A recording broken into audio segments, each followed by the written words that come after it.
pledge allegiance to the flag of the United States of America and to the republic for which it stands, one nation, under God, indivisible, with liberty and justice for all.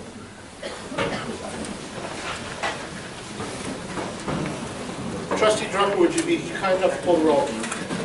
Certainly, Chairman. Sorry.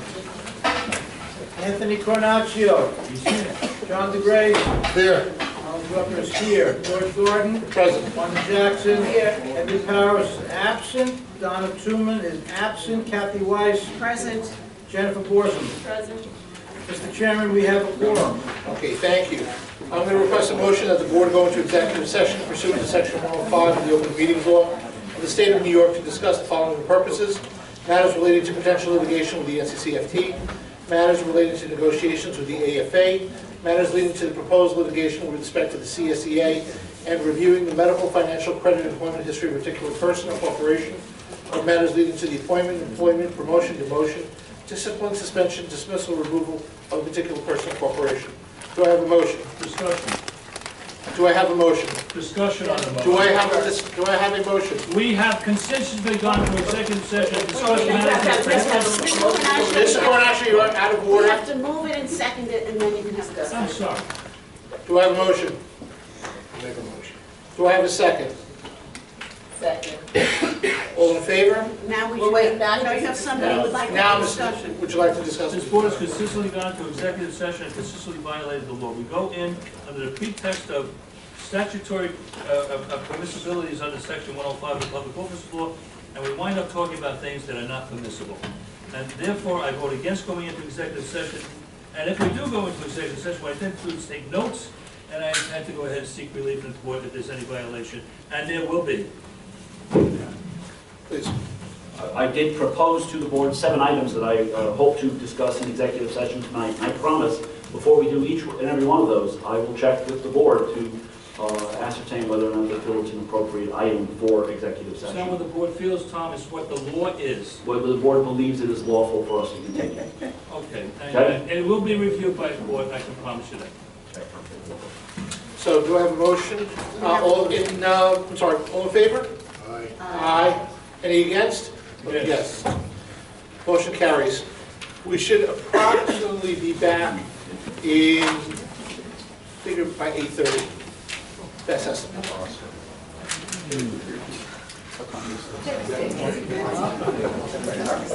I pledge allegiance to the flag of the United States of America and to the republic for which it stands, one nation, under God, indivisible, with liberty and justice for all.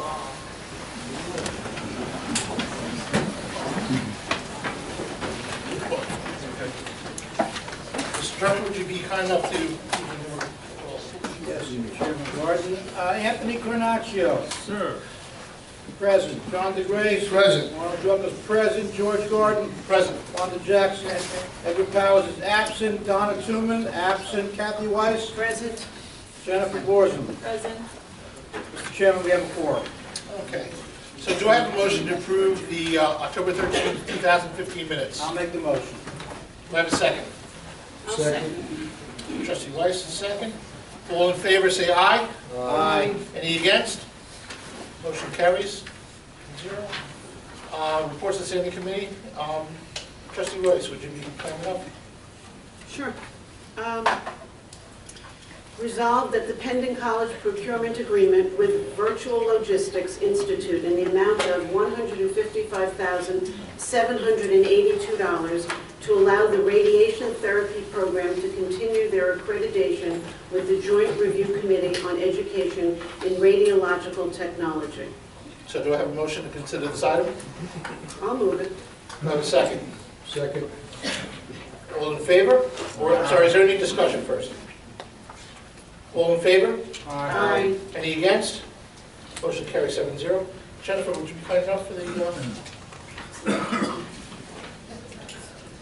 Whereas the County of Nassau has offered to sell for the price of $1 the parcel of land described as Section 44 Block F, part of Lot 408 located south of the Long Island Railroad tracks within the Mitchellfield housing complex in the town of Hempstead.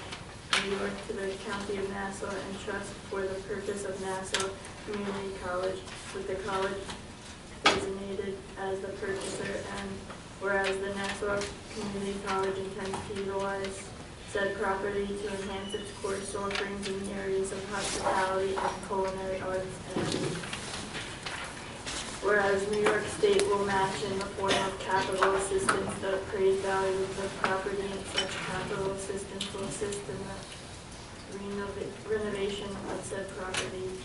Be it resolved, the Nassau Community College Board of Trustees does hereby authorize Interim President Thomas P. Dolan to sign on behalf of the college as purchaser the contract of the sale with respect to the parcel of land described as Section 44, Block F, part of Lot 108, located south of the Long Island Railroad tracks within the Mitchellfield Housing Complex in the town of Hempstead, New York, to the County of Nassau. So do I have a motion to consider this item? I'll make it. Do I have a second? Second. Thank you, Mr. Drucker. Any discussion? Ladies and gentlemen, just as a point, this is basically a $1 million parcel of land that is being donated to us. That will be the future home of the culinary program here for Nassau Community College. So we should really have a big round of applause to get this one forward. If there is no further discussion, motion for? You got it. I did it, and Mr. Drucker said. No, I'm sorry, vote. 7. All in All in favor? Aye. Any against? Motion carries 7-0. Mr. Grace, would you introduce facilities, please? Yeah, facilities. New Jersey, New York Association of Collegiate Registrars and Admissions Officers has requested a waiver of the rental fees and all associated personnel and maintenance costs for the use of Nassau Community College's College Center Building, CCB and G Building for their spring 2016 biannual conference on Wednesday, February 17, 2016. Resolved that the rental fee be waived for the use of Nassau Community College's Center Building, G Building for the 2016 biannual New Jersey, New York Association for Collegiate Registrars and Admission Officers Conference scheduled on Wednesday, February 17, 2016. And be it further resolved that all associated personnel and maintenance costs will be borne by the college. Do I have a motion to consider this item? I make a motion. Do I have a second? Second. Any discussion? All in favor? Aye. Any against? Motion carries 7-0. Thank you, everyone. My pleasure. Trustee Jackson, would you read the personnel emeritus, please? Okay, I'm starting from resolved Yeah, that in the absolutely. recognition of distinguished and meritorious service to Nassau Community College and upon the recommendation of the President of Nassau Community College, the following named retired faculty members of Nassau Community College who retired after attaining the academic rank of professor or associate professor are hereby granted the permanent academic title of Professor Emeritus with all the privileges and rights accruing thereto, and the list is attached. So do I have a motion to consider this item? Make a motion. Do I have a second? Second. Any discussion? All in favor? Aye. Any against? Motion carries 7-0. Congratulations to our new emeritus professor.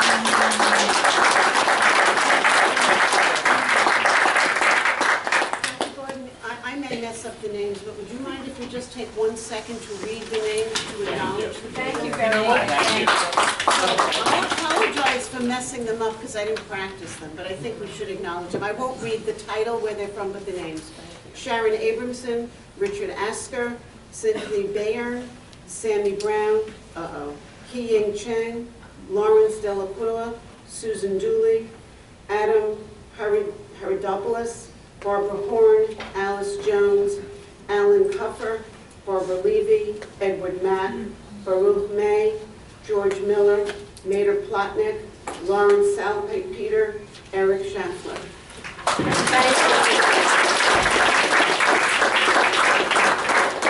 All right. I'm going to make a motion on the Article 4, Section 3F of the Board of Rules and Procedures to allow for consideration of an item that does not appear on the calendar. Can I get a second on that motion? Second.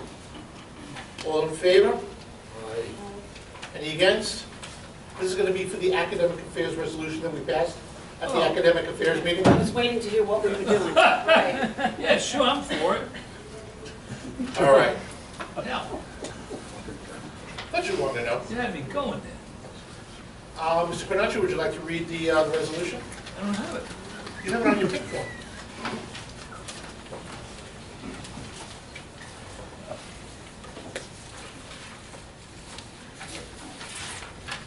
Is that the second page? The second page, you need to do for the be it further resolved. Or now therefore be it resolved, I'm sorry. Now therefore be it resolved, the Board of Trustees of National Community College does hereby affirm the consensus agreements reached between the academic senate and the administration with regard to placement testing for reading and English set forth at length in the consensus statement respecting placement testing for reading and English.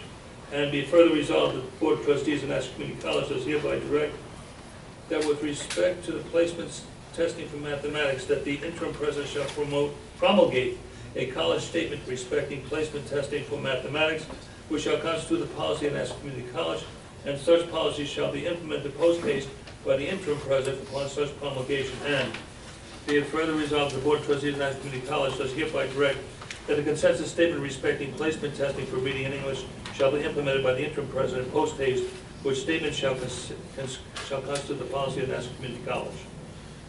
Can I get a second for that motion? I'll second it. Any further discussion? All in favor? Aye. Any against? Motion carries 7-0.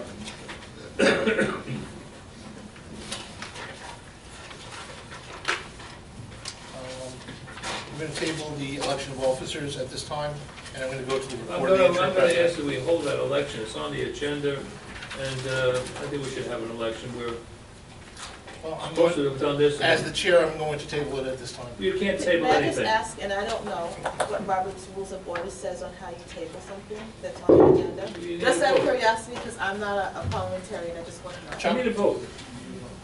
I'm sorry? You need a vote. You need a vote? Okay. So then I'm going to put up a motion to table this discussion at this time. Do I have a second? I second. All in Discussion. favor? Would you like to discuss? Yeah. Go It's ahead. our obligation to elect officers, and we haven't done it with the exception of one officer. And I think it's our obligation to go ahead and conduct an election. That would be nice, except that we're missing 2 members of the board tonight, so it would not be fair to C'est la them. vie. So It would not be fair to them to deny them their vote. that's not a reason for, it's on the agenda, they're not here. And if we don't reach an agreement, we'll do it next time, but we got an obligation to go forward. So I vote against tabling the motion. Well, at this point, any further discussion?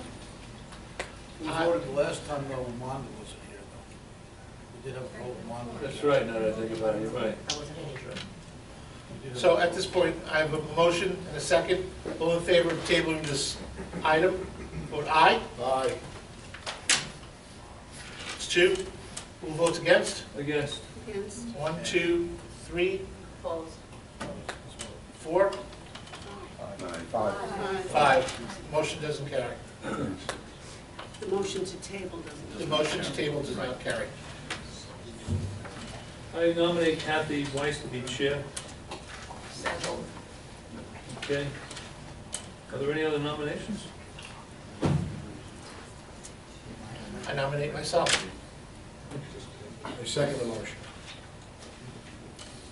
All right, did the recording secretary take the vote now? That's you. I'm sorry, we still have to, for the second position for vice president. No, first you vote for chair. Okay, so Then would you like to you vote for chair? Vice chair, and Fine. then we already have a secretary that we agreed upon. Secretary is all set, so it's just chair, vice chair.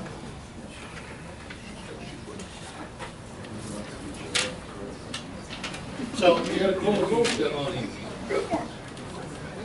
So, are we doing this out loud? out loud, go ahead. Okay, go ahead.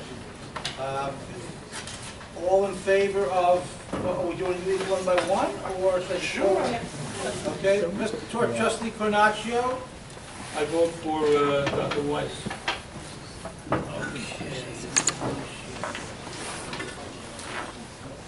That's one C and an H. Okay. And Trustee Jackson? Dr. Weiss. And let's go to trustee Weiss. I vote for myself. Oh, you're being picky. Trustee Borza. George. Sorry? I vote for George. Dr. Gordon. Dr. Gordon, sorry. John DeGrace. Dr. Gordon. That leaves me. And Dr. Gordon. Dr. Gordon. Dr. Gordon votes for Dr. Gordon. Right?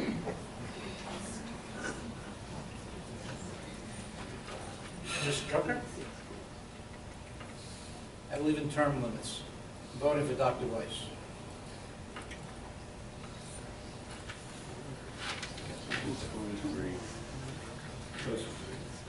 Four votes for Dr. Weiss. There's no action on that office.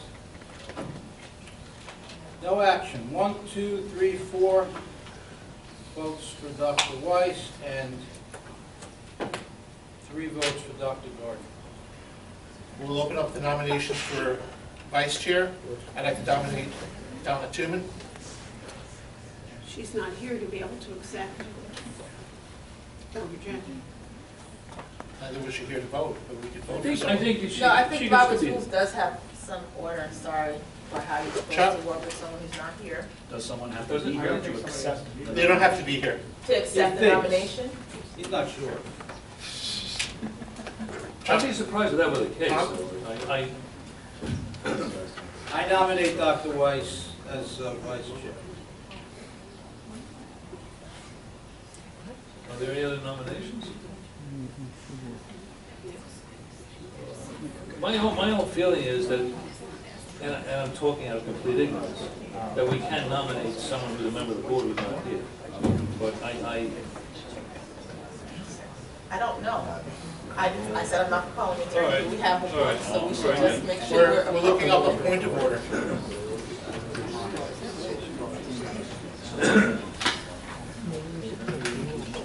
Well, Dr. Tuman did several meetings ago.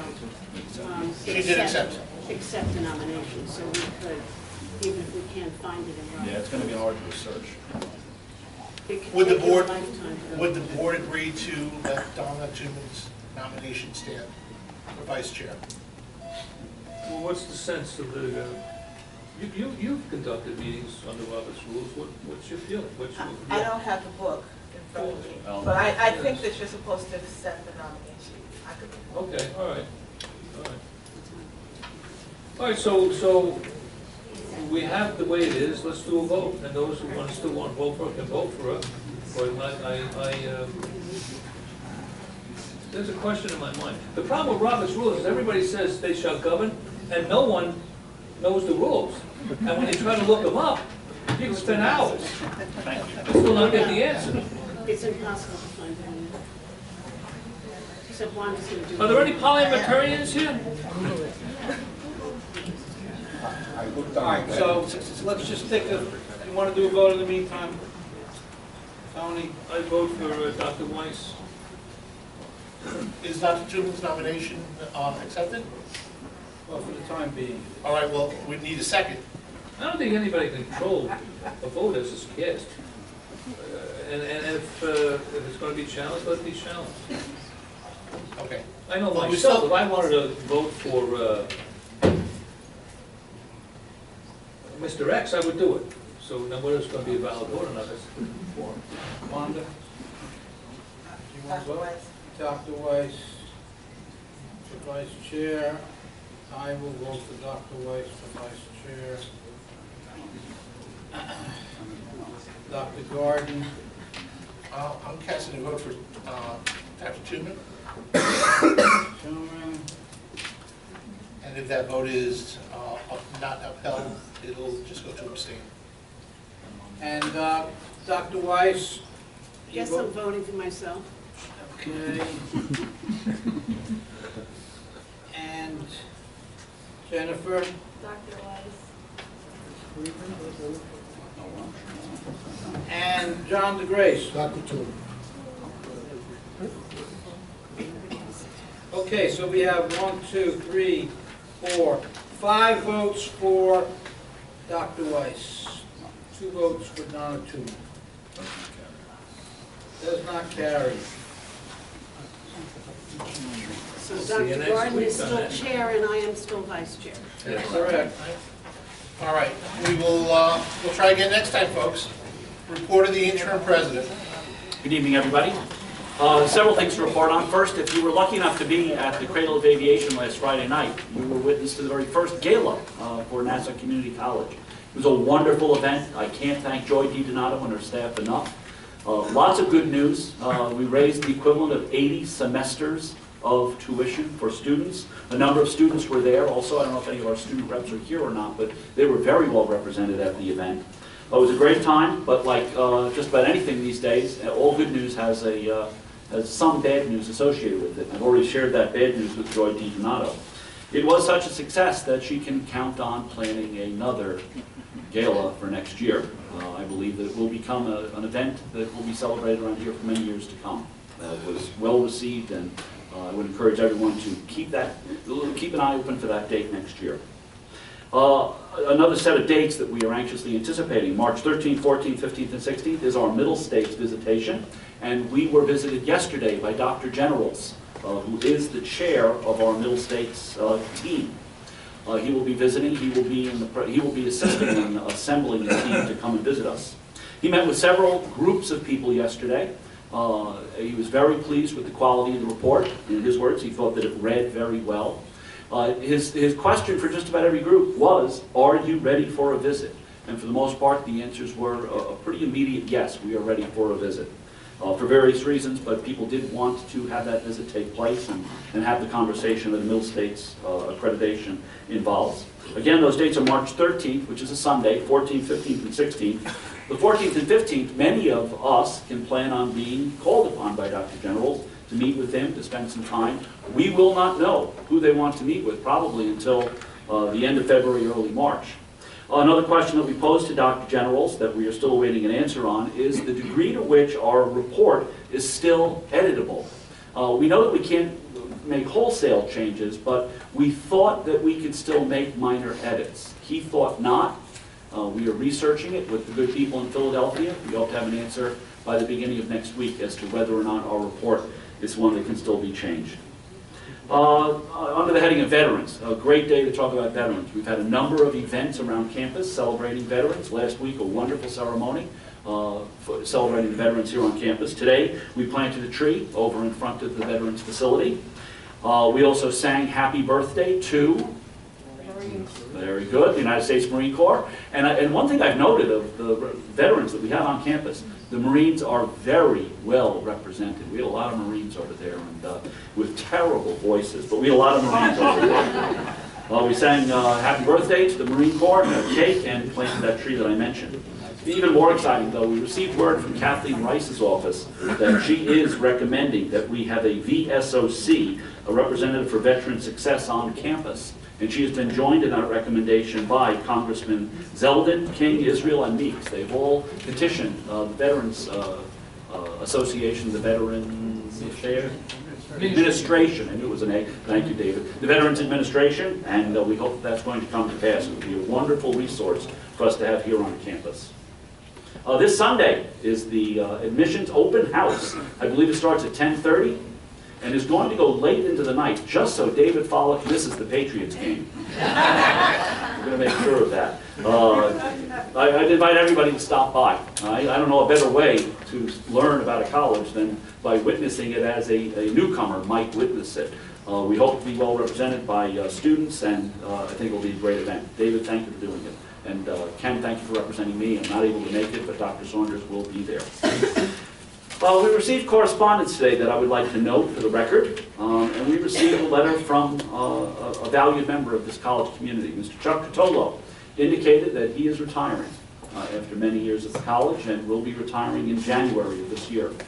Interesting, because last Friday night, when we were at the gala, Ed Mangano was one of the people who was being honored, and there was only one person in the audience who really pointed at and acknowledged by name for all that they had accomplished. And Mr. Mangano looked right at Chuck thank him for all the work that he had done before in legislative roles, but specifically for the way that he has represented the college at the county level, petitioned for us, fought for us, and has done a lot of good work in that role and many others.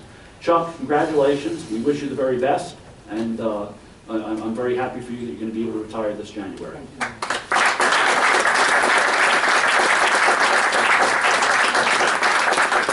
Now, what did I say before? All good news has that sliver of not good news, because Chuck's position will be vacated as well. I could not possibly sit here after having heard the fiscal report that we all just witnessed and tell you that it's business as usual. It's not. And in fact, we will be evaluating all hiring very, very carefully moving into the future. And I will be looking to the board for some direction on what we will do relative to Chuck's responsibilities and how we will continue to do the things that Chuck does.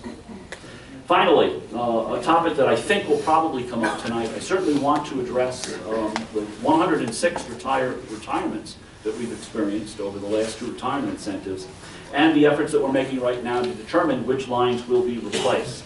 We have established a calendar so that we know what we need to do and by when we need to do it.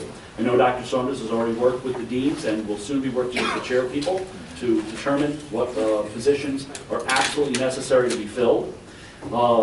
Ina's report certainly was predicated on not filling any roles, and I hope that any lines. And I hope that everybody who was here heard me interject and say that that was the fiscal report, that we still have a great deal of analysis to do. It is going to be a very heavy lift. I'm not saying that it's going to be easy to fill those lines, but we will be doing it. We'll be doing it systematically, and we'll be doing it in a way that we hope will serve the very best interest of our students. Thank you. So you wanted to go into whether we should hire administrators? What I said was I will be seeking the direction of the board on what we'll do relative to Mr. Catolo's position and his responsibilities. If you want to weigh in now, that would be fine with me. I am all ears. Frankly, I consider the financial picture.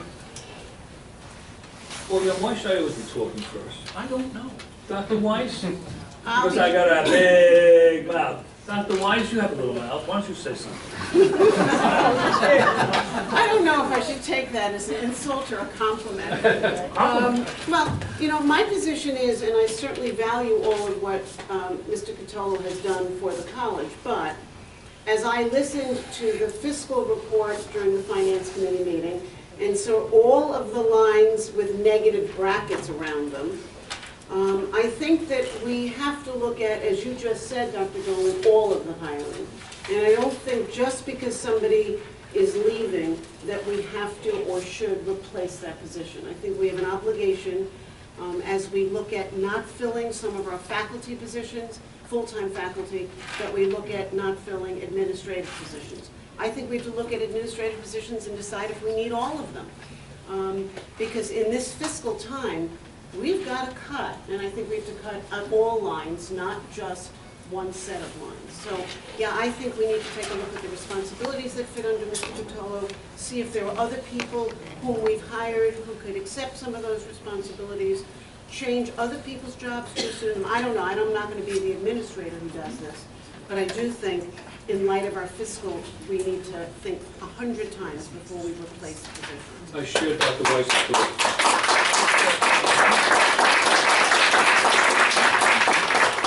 Ladies and gentlemen, I am going to weigh in on what Mr. Catolo has done. And we as an institution need to have basically sensors and sentries at certain positions that it will ensure our economic livelihood. It has been imperative, and it has been basically a godsend to have lobbyists like Dan Fisher up in the state level, who has been ensuring that the college gets its fair share of state funds. It is also imperative that we have someone in the county legislature who is involved with the intricacies of how to get things done. I'll give you the recent case in point, the fact that we had these retirements. We had expected and budgeted about 50 retirements.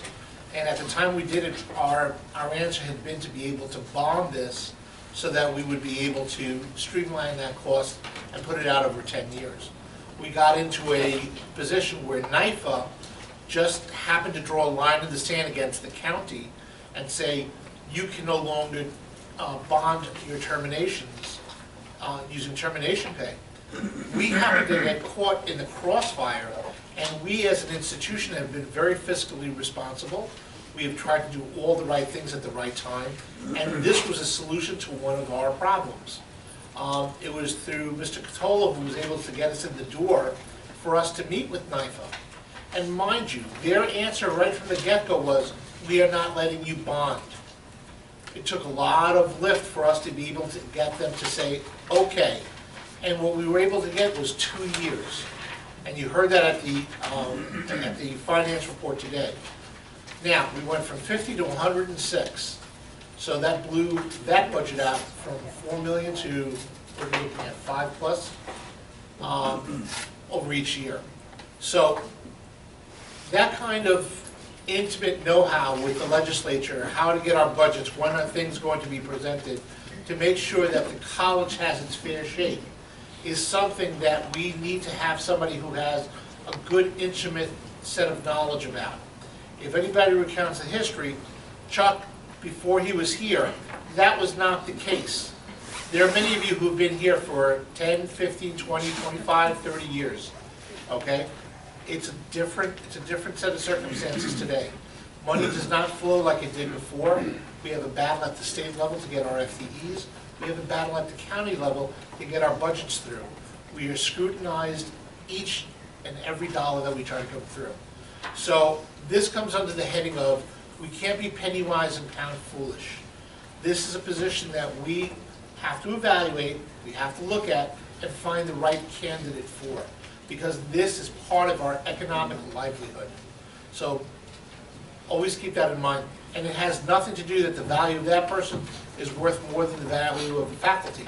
It's that we have to look at things that are going to come out for the economic good of the college. In the meantime, what we got to do is find somebody to go ahead and fill that job. Who's already on staff? We will evaluate what the qualifications are. And as far as I know, there is no one who's been an aide to a United States Senator or has been an administrative aide in the Nassau County Legislature for years. When you find me someone along with that kind of experience, you talk to me. All right, any other discussion? Anything else? All right, we're going to proceed to the speakers list. I ask that you please keep it to 3 minutes. Trustee Drucker, would you be kind enough to keep that? Yeah, I will. Let's start with Evelyn DeLudy. Before I start, I want to mention that first, good evening to all of you. I'm going to be speaking about 3 different issues Dr. Halfon has donated his time to me. What would you do if you were faced with 2 contradictory facts? Chances are you would investigate the evidence to see which version is a true representation of the real situation.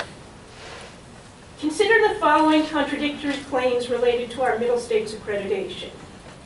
The 2004 Middle States report about Nassau Community College opens with this statement, and I quote, "The institution has done a magnificent job of establishing a very strong collegial decision-making environment through the use of the Academic Senate, which has enabled faculty, administration, and students to become mutually engaged in the issues affecting the college," end quote.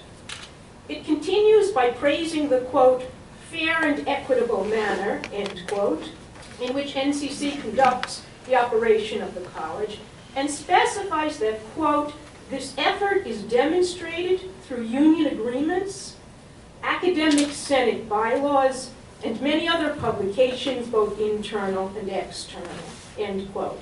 That's 2004, not the self-study, but the Middle States Review, their report about us. The 2015 Middle States self-study that has just been submitted to Middle States makes the following statement about the same academic senate bylaws that have not changed, and I quote, "A shared governance challenge arises from the language of the Senate bylaws," end quote. I ask you, how can those same Senate bylaws, which have not changed, facilitate effective governance in 2004 and obstruct it in 2015? the problem cannot be with the Senate bylaws. Yesterday, we met with Dr. Generals, the Middle States team leader. He assured us that when Middle States visits the campus in March, they'll be looking at, quote, truthfulness, accuracy, and validity, end quote, of the self-study. Those are his words.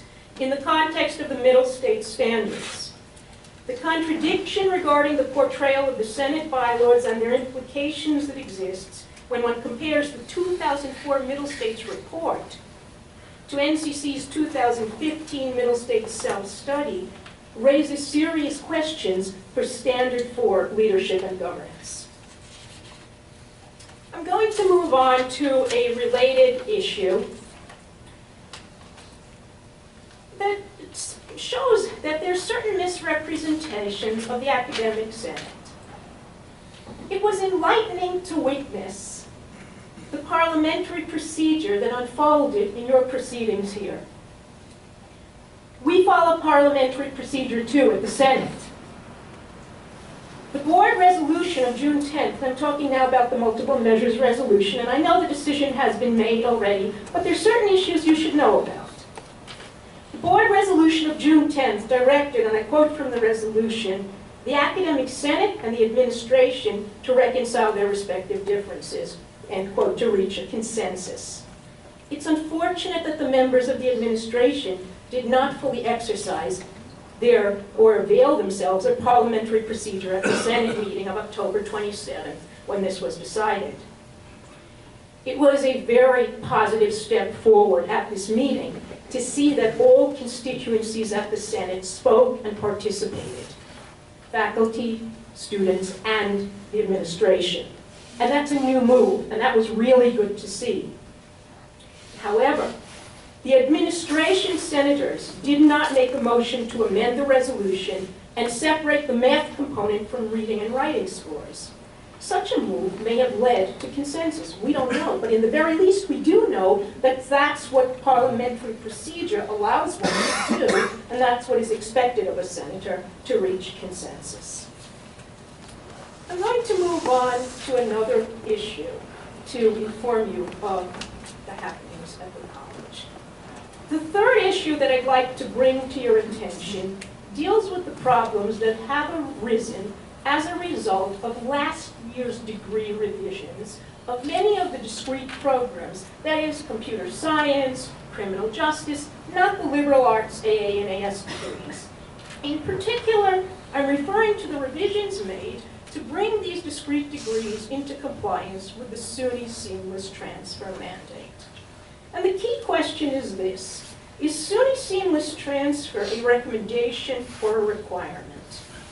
Unfortunately, the manner in which last year's revisions of the discrete degrees was implemented has created a double standard. Discrete degrees, like criminal justice and computer science, follow SUNY mandate requirements. The liberal arts, AA and AS degrees, only treat the mandate as a recommendation, not as a requirement. The advisement patterns submitted to bring the discrete degrees into compliance with SUNY seamless transfer were implemented as banner requirements. Banner is our... For 6 minutes? Well, you might want to know about this, so I understand, but anyone else? Tom Bruckner is donating 3 more minutes. Thank you very much. Because you might want to know about this for the sake of us. I respect it. Thank you. Don't patronize us, okay? I'm not patronizing, please. We're saying we might want to know something. Okay, please, no, I'm not. Thank you, Tom. I think this is information that needs to be shared. The advisement patterns submitted to bring the discrete degrees into compliance with SUNY seamless transfer were implemented as banner requirements. Banner is the community computer system that matches the credits to the degree requirements in the degree. In addition, the banner requirements follow the SUNY Gen Ed categories, not the NASA Community College Gen Ed categories. They're not the same.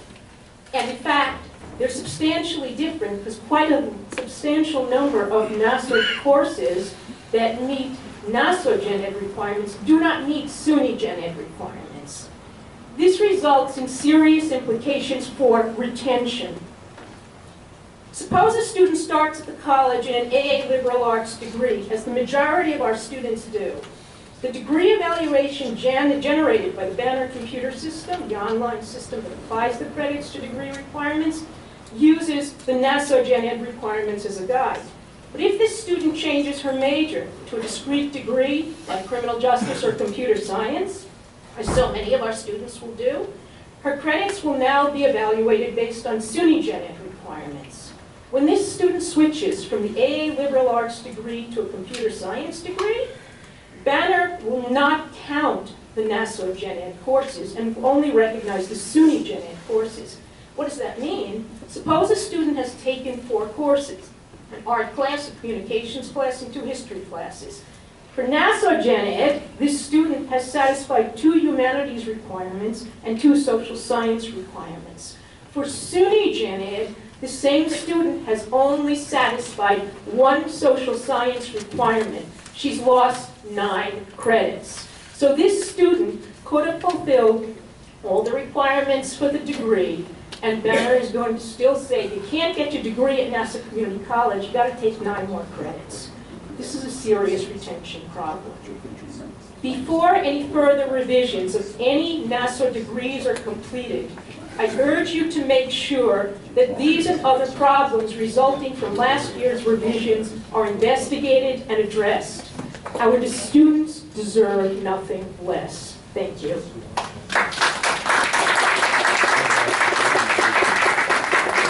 I just want to, one second, please, I'm sorry. Dr. Dolan, I noted how you were scripting a lot of this down.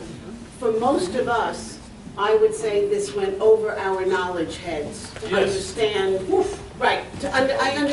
You explain yourself well, but we don't really know the Gen Ed stuff versus, I understand SUNY transfer, seamless transfer is a mandate that came down from SUNY. We're going to ask Dr. Dolan to look into the things that you spoke about. As a matter of fact, Kathy, I just asked 2 people in the administration, what's this woman talking about?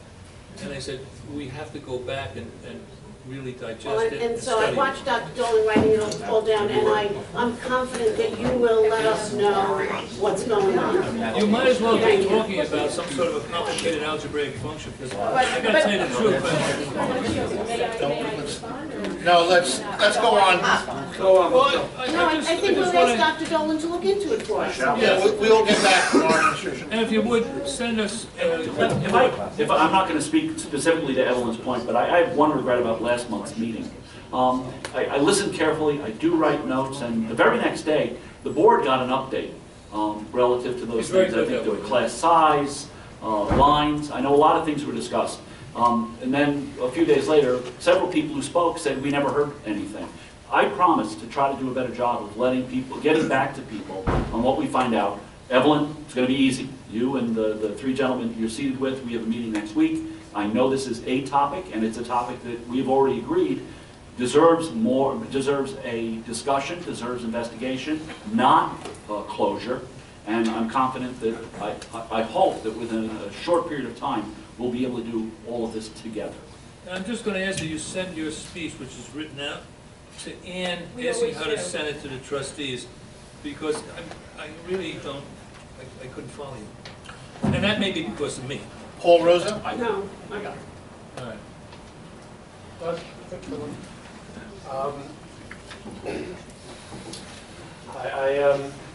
I want to address the retirements briefly. In that 3 months ago, my department chairman, he said, we're going to have over 100 retirements at this place. He knew. And I think part of the reason he knew is because he's got his ear to the ground and knows how the faculty are feeling at this institution at this point. And part of the way the faculty are feeling at this institution was symbolized by the seating arrangement back there at the table. In that, seated around the table were obviously the trustees. There were 3 deans seated there and Dr. Dolan, all representatives of the administration. The administration has your ear, members of the Board of Trustees. The faculty feel disenfranchised, they're not listened to, or maybe you listen to us for our 3 minutes. But if you're wondering, obviously there are many reasons for people retiring, but the faculty are feeling disenfranchised at this moment. And in part, I want to address the multiple measures. It's going to be very brief because you addressed it over there. The Academic Senate used the language explaining the veto in President Dolan's letter with grave concern. The veto represents a repudiation of the shared governance process that has served Nassau so well for so much of our history. Furthermore, its wording attempts to take away the faculty's responsibilities and powers over the ability to recommend requirements for admission. Language found both in the Senate bylaws and in the NCC FT contract. And the Senate bylaws and the NCC FT contract were both agreed to by the Nassau Community College Board of Trustees. We are particularly upset that interim President Dolan's letter describing his reasoning for the veto demonstrates that this action is not simply designed to make a minor change to the Regents score for the math placement exemption, but is designed to assert that any Senate-approved policy can be abrogated by the administration when they don't agree with it. This violates the spirit and attempts to negate the history of Nassau's successful shared governance processes. And the Academic Senate calls on the Board of Trustees to recognize that spirit and that history and to validate the language in its decisions and guidance to the institution. Thank you. I just want you to know, I just think it's very unfair to go ahead and say that we just listen to the administration and not to the teachers. That's not true at all.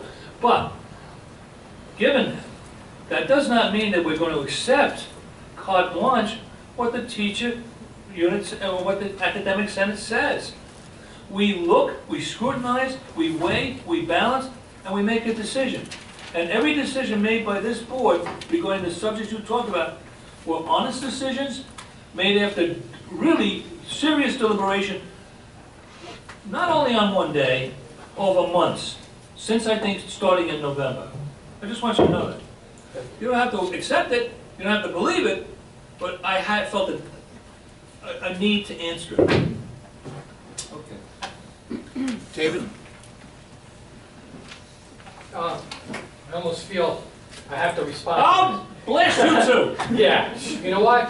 We get 3 minutes. All our information gets filtered through the administration to you. So You gave me more than, I it's gave not you more fair. than 3 minutes. We It's sat not here fair. one night, and I was falling asleep. I said, Dave, I gotta go. That's fine. I'm sorry, And it's not a Dr. contract. and Dr. Gordon, with whom I I had don't use up many my 3 issues, minutes. did the same thing. I hope There were this- many hope this evenings, not my and 3 he said, minutes. this isn't your 3 minutes, it's Okay. my 3 It's not minutes. counting yet. He spent many evenings over here talking to teachers, and you know what, that's a good thing. And he listened, and he waited, and he deliberated, and then he made a decision. But because a guy goes against you, does not mean that he's randomly said, screw you people, I'm not interested in what you think. That's not true. Okay, Not true at all. David, we'll let you 3 minutes start now. thank you. That was just a preamble. I just want to mention the culinary program, because you mentioned the purchase.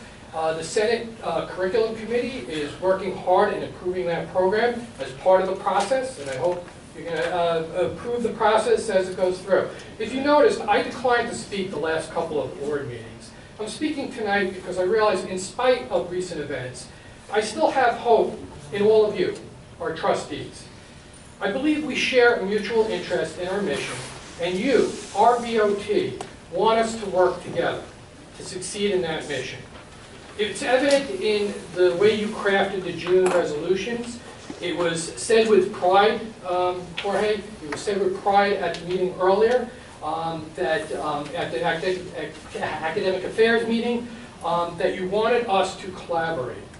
Now, before many of you were on the board, and prior to the ASTRAB assembled administration, there was a mutual respect between all the Middle States governing entities. That's the BOT, the administration, and the Senate.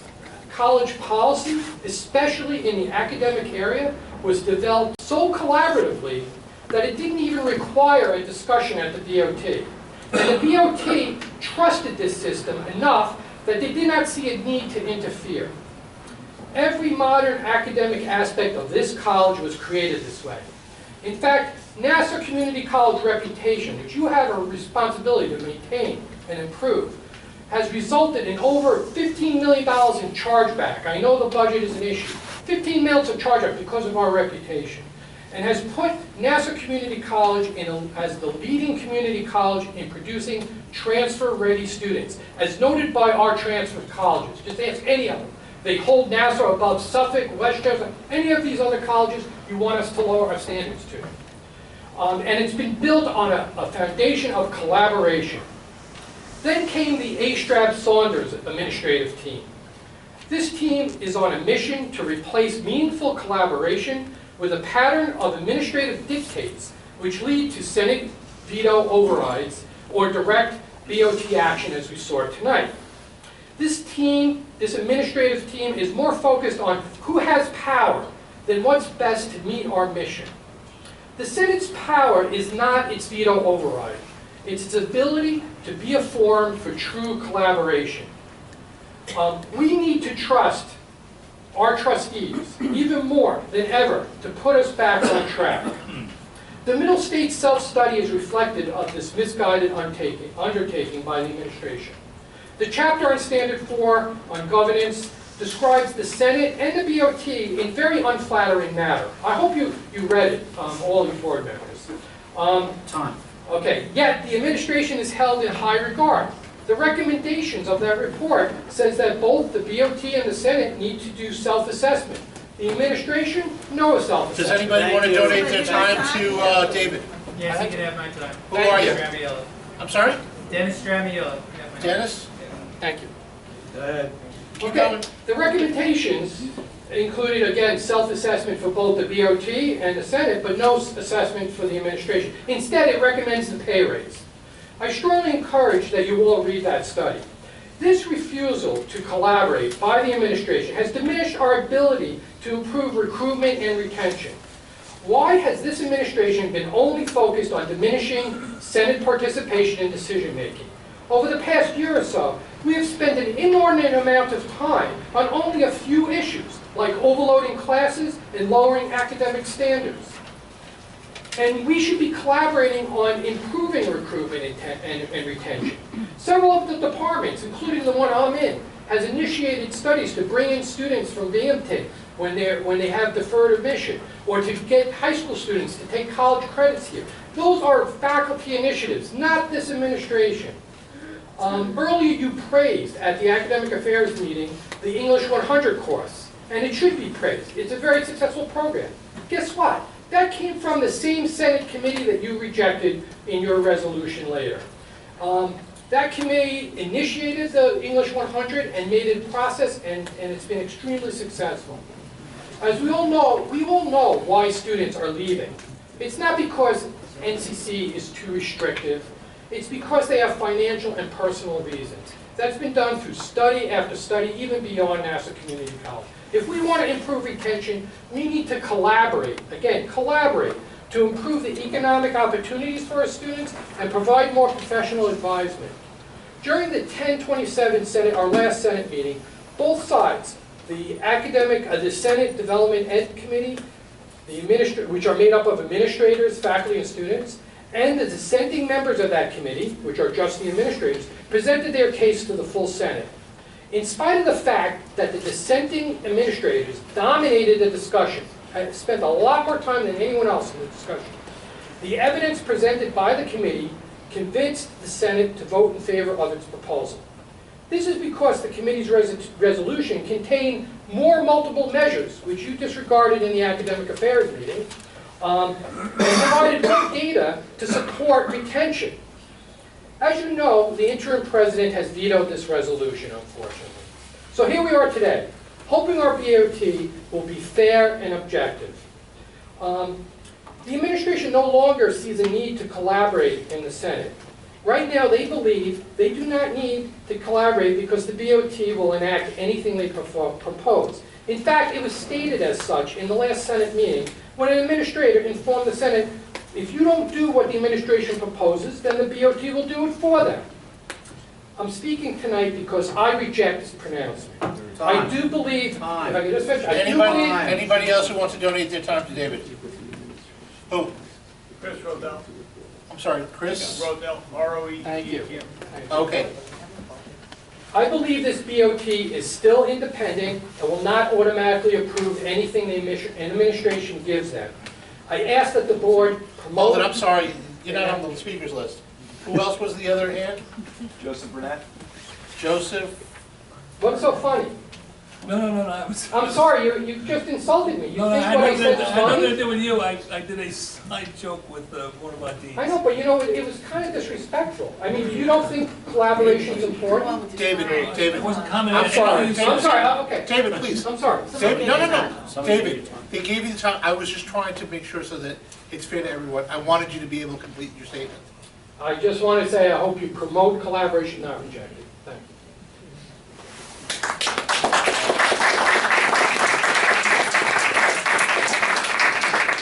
Christine Berg? Oh, she left. Okay, Chris Merlo? Good evening, board members. Before I begin, I asked someone to donate me 3 minutes, and I'm not going to pronounce her last name right. Kerry, can you? Kiefer. That's perfect. Thank you very much. I know that. Okay.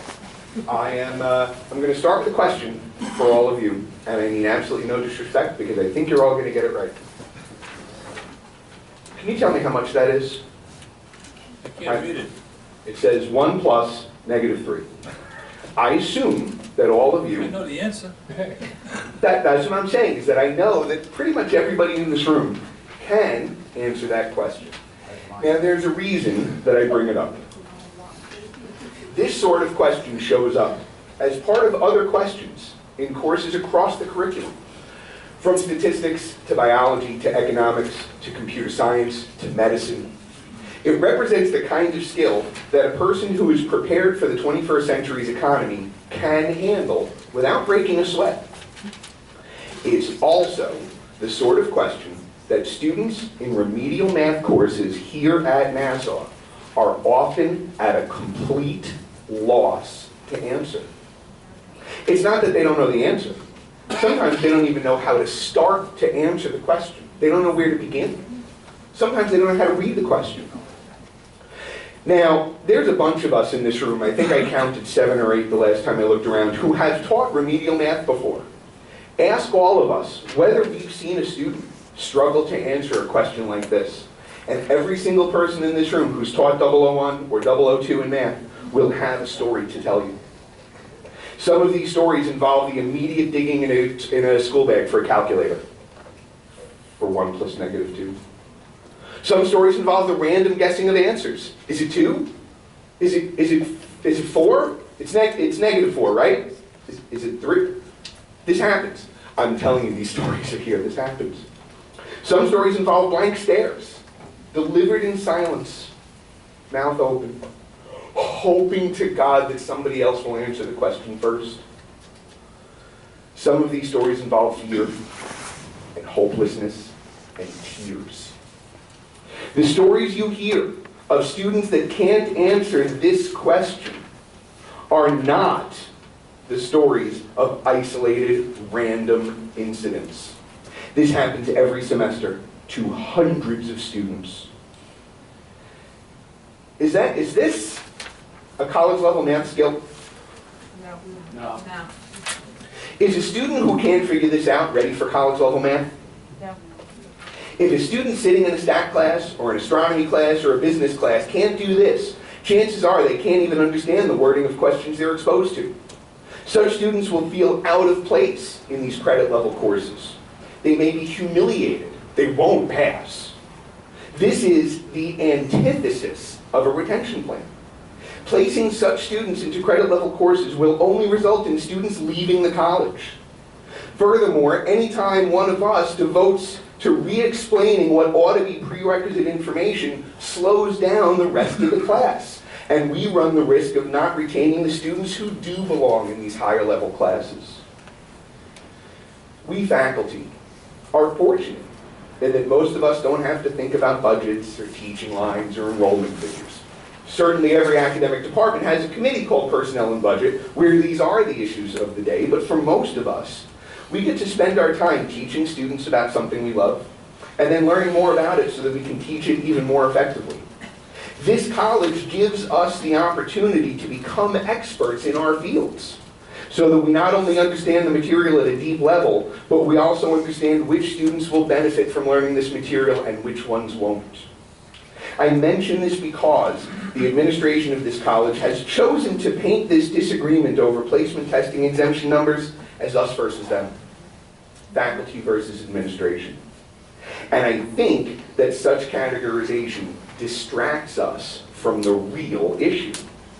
I think the real issue is not us versus them, but academics versus budget. The faculty who sit on the Developmental Education Committee are there because they are the experts in what material must be retaught to which students, so that we maximize the amount of students who are properly placed in classes, and therefore maximize the amount of students that this college potentially retains and graduates. And that's it. The majority statement from the Dev Ed Committee is grounded in academics, and the minority statement is not. We are an academic institution, not a factory. Success must not be measured in how many students are placed into credit level classes, but how many students with such placement can succeed in those classes. It doesn't matter how much money we save if the students can't pass and won't return. The college has hired experts. Their ID cards say faculty on them. Listen to your experts. Do what's right for the students. Do what's right for the people in Nassau County. Thank you. Chris, can I ask you a question?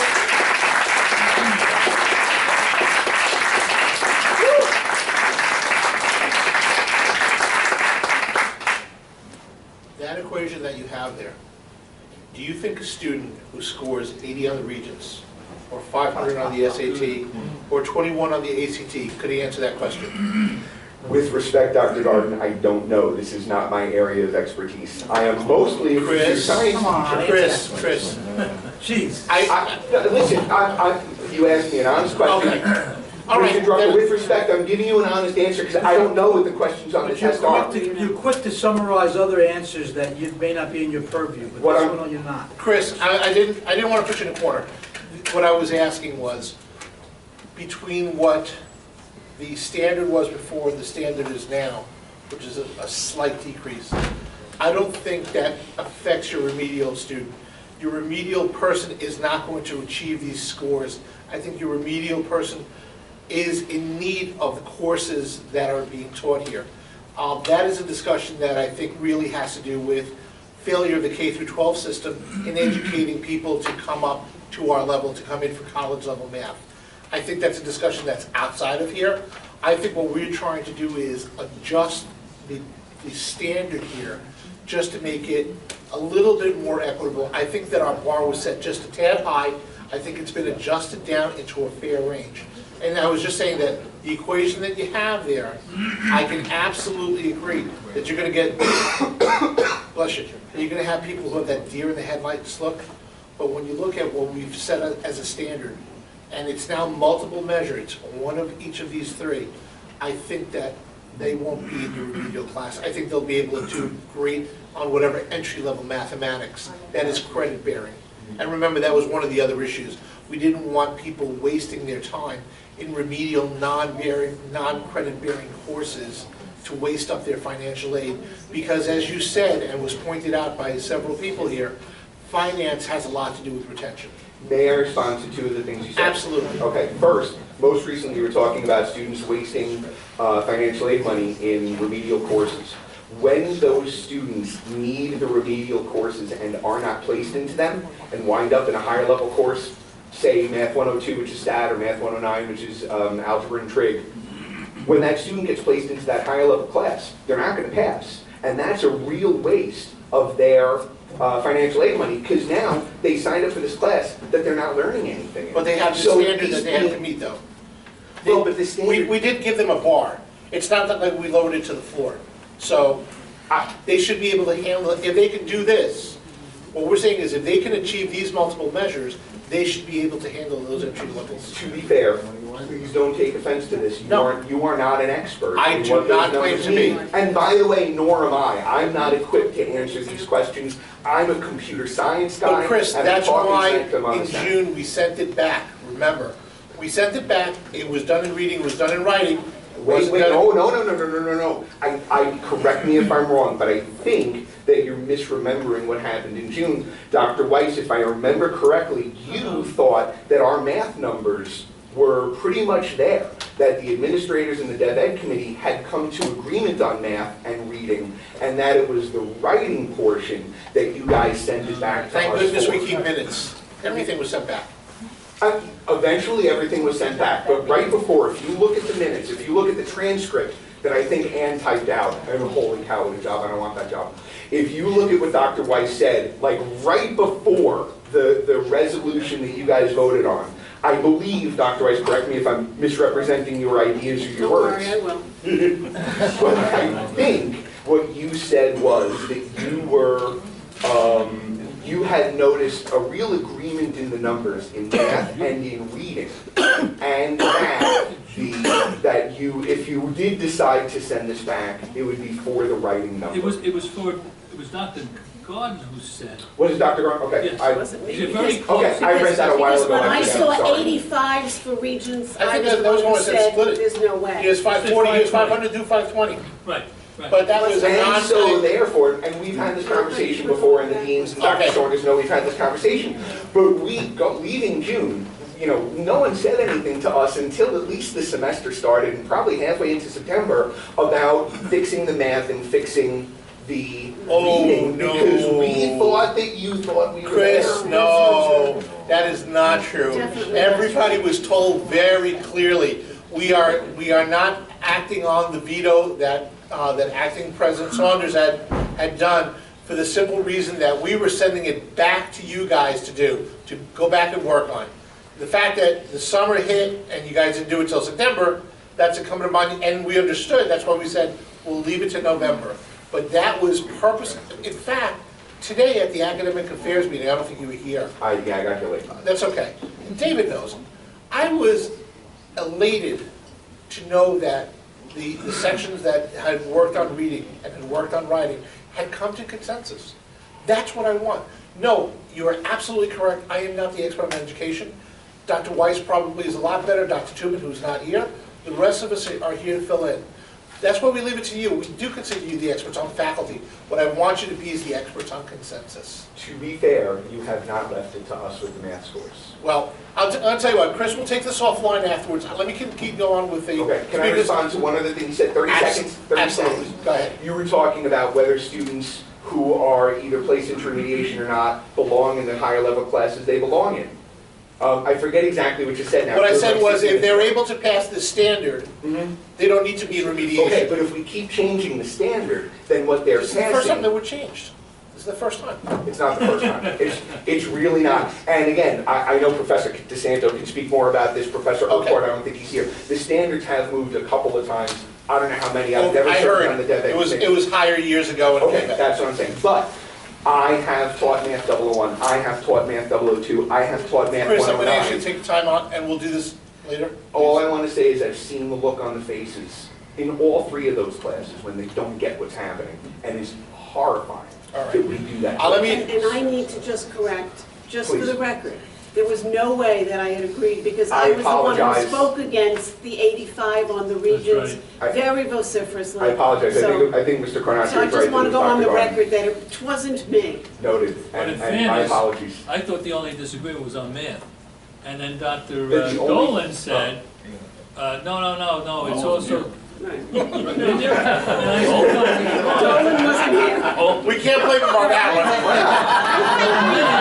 the minutes are on the website. Yes, one. All right. and it's been a while since I read them, I Right. apologize. All right, Chris. Let's Thank you. keep going. And just one comment, I think you're forgetting part of this Like reality. Columbo. We have on open enrollment, and unfortunately, there are people here who have dreams, they have no business being here, and they will never succeed here.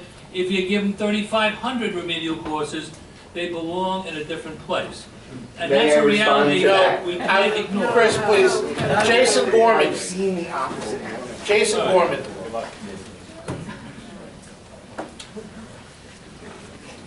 Good evening, Dr. Dolan and Board of Trustees. I hope you will indulge me in a little bit of a preamble so that my next words can be understood in the spirit that are intended. I believe that each one of you were chosen for your positions because you're honorable, intelligent, hardworking people. And I believe that all of you believe that you're doing the right thing. Not only believe, but you think it through, and you're doing the right thing for this college and our students. I believe that you're interested in transparency, and I see evidence of that. But I just wanted to submit that I think it's important to also give the appearance of transparency.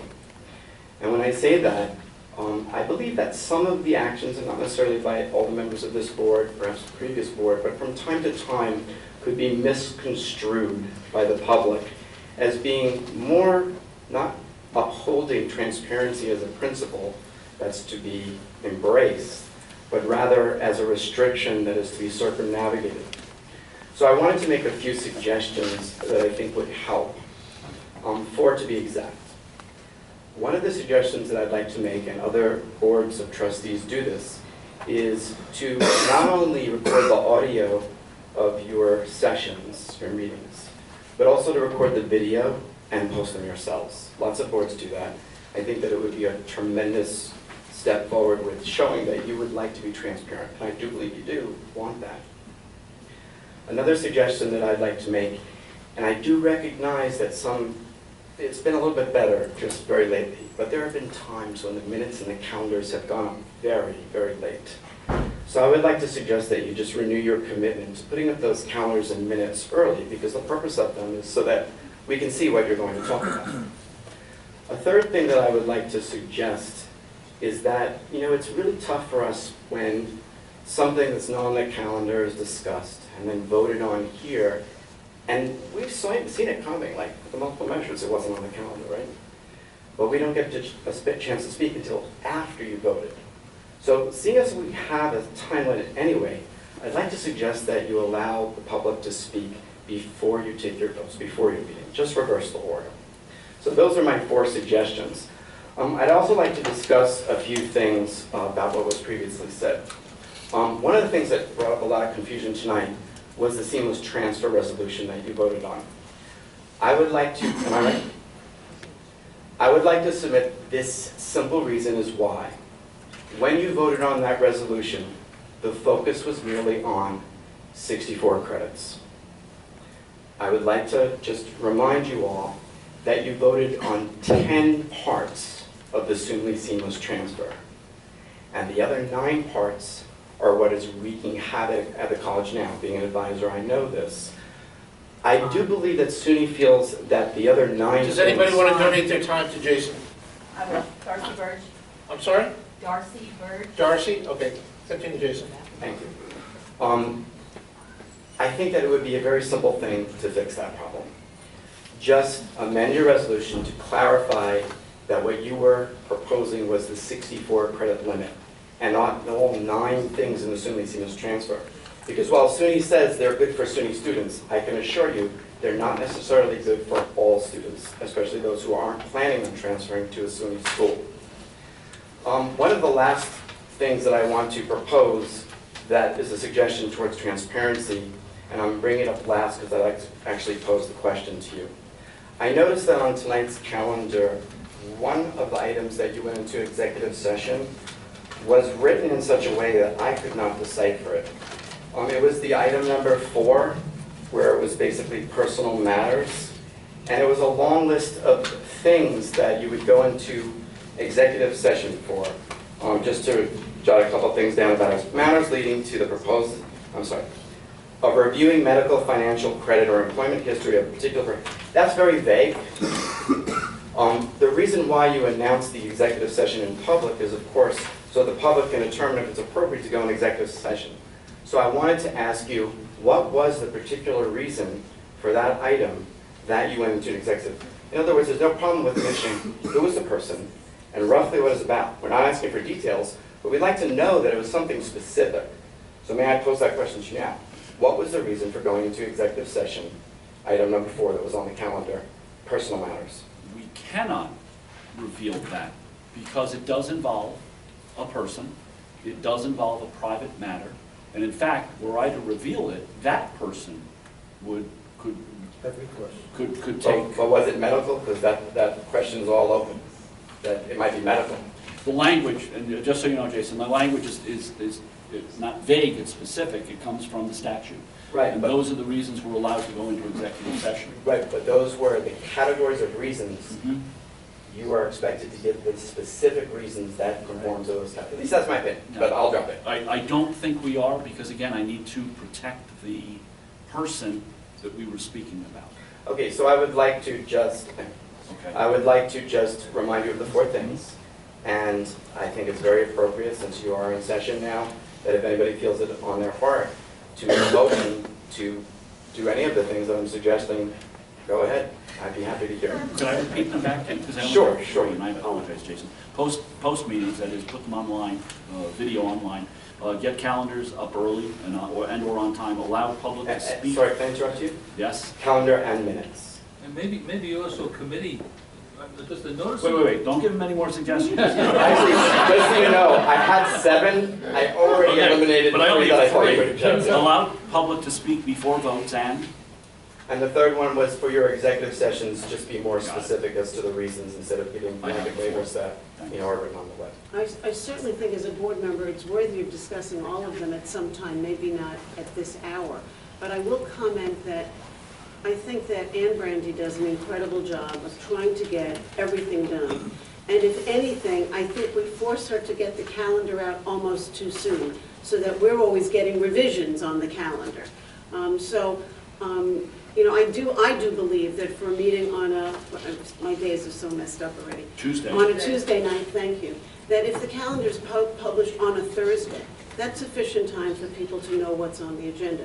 The committees are listed on that calendar when we're meeting. Unfortunately, the times are not accurate. But there's been times when they haven't been posted, and the minutes haven't been posted till. But I'm just saying, in fairness, just know that it's a very difficult thing to get it all done. And I think we all want better timelines. We can check into it, but Dr. Dolan, I hate to add another thing to your list, but again, this is like Dr. DeLudy. We're hearing about the seamless transfer resolution that we passed a long time ago. Right. And I other would things. love for somebody, not tonight, to teach me about the 9 things that we're hearing about versus the 10, because I don't remember it being delineated to us as a board like that. No, they were boycotting the issue, even though they said they weren't. They weren't giving us input. They were just against it, period. Subsequently, I also heard, do you know that 70% of the courses can be online and taught at any institution, not just, I didn't know that. Did you know that? I said, hey, you should have said something then. But there, if there's more information for us to have as a board, and again, I don't expect all of this right away, because we've asked have for it this week, right? But I think that I need to understand what you're talking about. Is my And I don't want it now, because my brain won't is do it. addled at this point. But is my understanding correct that the board basically voted on the 64 credits? That's what your understanding was? We thought we were voting for the 64 credits because that's what Mandated by SUNY... SUNY. Right, the seamless transfer. Yes. It sounded good. And you are unaware of the 9 other And points, your such as colleagues, transfer and points? the institutions that represent your colleagues, took a stand that they were almost, we're against it. We're against it all. We don't want... I want to be careful not to have words put in my mouth. Okay. I don't know that I didn't know about the 9 things. All right. This Well, I was a hope it's while ago. clarified. All right, This we'll was have to a go while back ago. and review. Thank you. All right, thank you, Jason. Stu Kaplan? I feel bad. It's only a minute.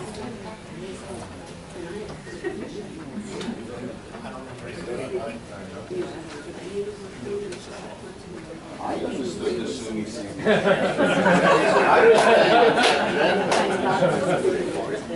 And it was more than 64 credits. That's my daughter's homework.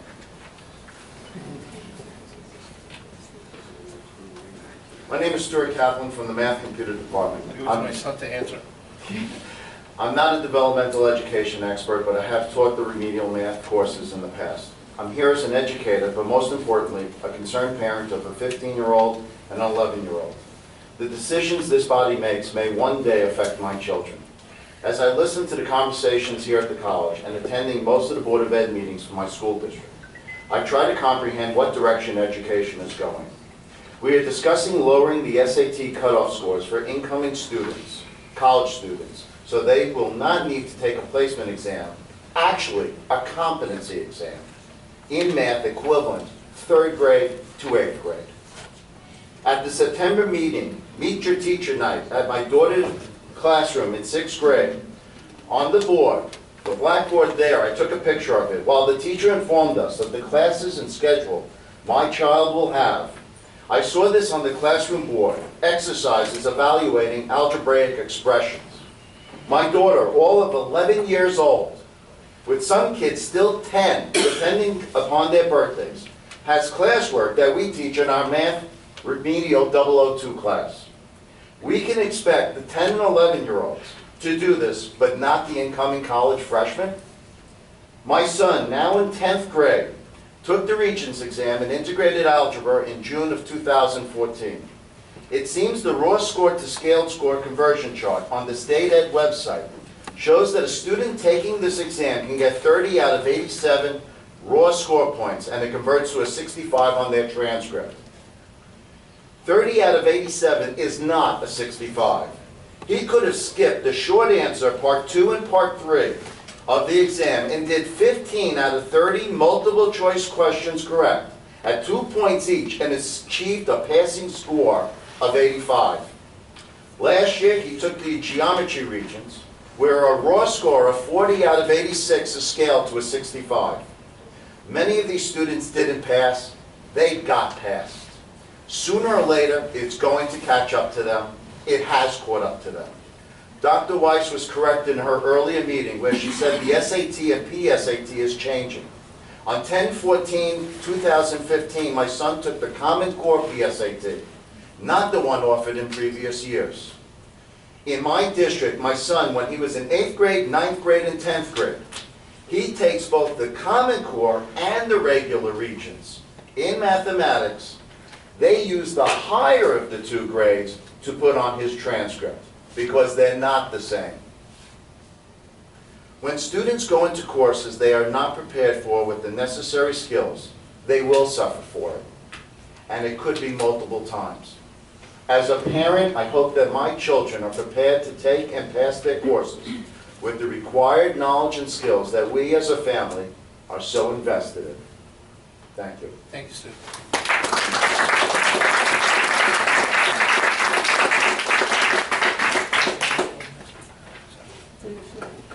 Dawn Smith.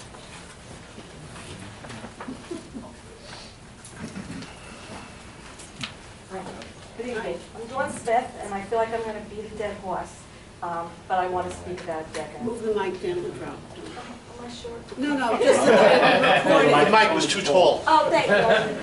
Before I do that, though, I want to thank Chuck as former chair of the NCCFC PAC committee. I appreciate everything he does with the legislature. And I just want to let you know that we do have a committee that sees the legislature. We endorse the legislator. We walk with the legislators. And we belong to NICET. And NICET has a whole crew of people that lobby on the state level for community colleges and Nassau specifically. And we also go up to Albany to do that. So, you know, he works hard, but he had help with the faculty. So I just wanted to start with that and thank him for his service. I work in the Center for Students with Disabilities, and I do administer the placement test, and I read this placement test to students. So I'm really very familiar what it contains. And it is grade school and junior high work, and we're asking the students to be able to do that, to be in a college level class. The multiple measures for exemption is just that, it's an exemption. We're not placing these students in remediation. We're not saying, you know what, your scores weren't good enough, we're putting you in a remediation class. We're saying we need a little more information to properly evaluate your skills. And if they have not reached the cutoffs that the college has decided to exempt them, then they take the placement test. And if they have the skills, they'll be placed in a college-bearing class. If they don't have the skills, they need to be placed in a remedial class. And I am also a member of the DebEd committee, and I was on the math subcommittee. And I can assure you we had many, many, many meetings, and we analyzed the data, And in our subcommittee, we came up with an agreement of what we would bring to the DevEd committee. And it was faculty, administrator, students who agreed. And we brought it back to the DevEd committee. It was voted on, 15 voted yes, 2 no. And then it was brought to the Senate where it was also voted on and passed. And then it went to Dr. Dolan, who vetoed it. And I'm quite upset at that. Why? Because he felt it did not follow the sense of the board and the sense of the administration just prior to his, that looked at this carefully and made certain conclusions about what substance of what was passed. And he did the right thing, frankly. Well, I respect your opinion. And it's not meant personally. We think it was the right thing to do. Well, I respectfully disagree, and I also respectfully disagree with how it's done. Before we received that veto, an alternate resolution was already on the agenda for tonight, and I think that's disrespectful.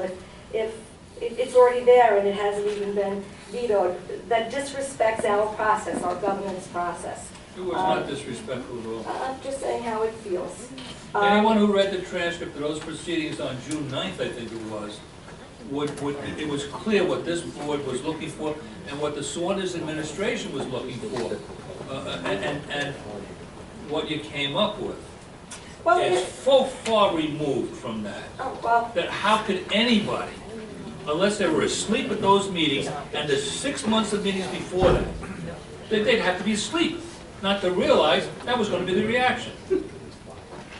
Well, when you look at the compromises that were made, I don't agree. 16 seconds. Okay.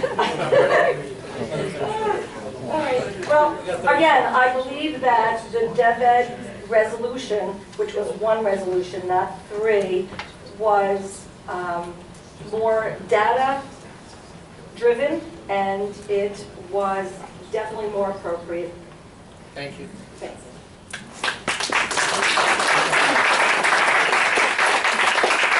Nancy Ardis. She left. Debbie DeSanto. Good evening, everyone. I think you all know that I'm Debbie DeSanto, President of the NCCFT. Once again, I come before you to speak about the need to replace the full-time lines. This is not going to be a surprise to you. There are 105, my numbers are saying 106 tonight, that's fine. Faculty who opted for their retirement incentive. But if you recall at last meeting, I discussed all the other lines that were not replaced since the start of the semester. By our count, the number is significant. Last week at the Academic Affairs meeting, once again we heard no money, as we're hearing again tonight. When Dr. Saunders was asked when chairs in the P&B would know how many lines were being replaced, they were told there were budgetary issues and that faculty can still change their minds about retiring, so these factors needed to be considered. Things weren't looking good financially. You can imagine the reactions to these statements. This incentive was well thought out at the table, and we were told somehow that the benchmark was 50 lines, and then the lines would be replaced. Yet at recent meetings, we're hearing a different story. This was not a one-sided conversation, as I discussed at last month's meeting. We bargained in good faith, and these lines need to be replaced. Of course, there is going to be an initial outlay of funds, but this was discussed at length during negotiations. And this is where I'm going to go off of my script here. Sat here and I listened tonight about going to Nassau County, and they didn't bond, and you thought you were going to be bonded for 10 years, and we were lucky that we ended up getting 2 years. And I agree, maybe we are lucky, but again, you can go back in. The bottom line here is if you couldn't fund this retirement, then maybe your attorneys or whoever were representing the Board of Trustees on the other side should have capped this retirement incentive. Debbie, I'm going to stop you right there because you're talking out of turn. How am And I'll I? tell you why.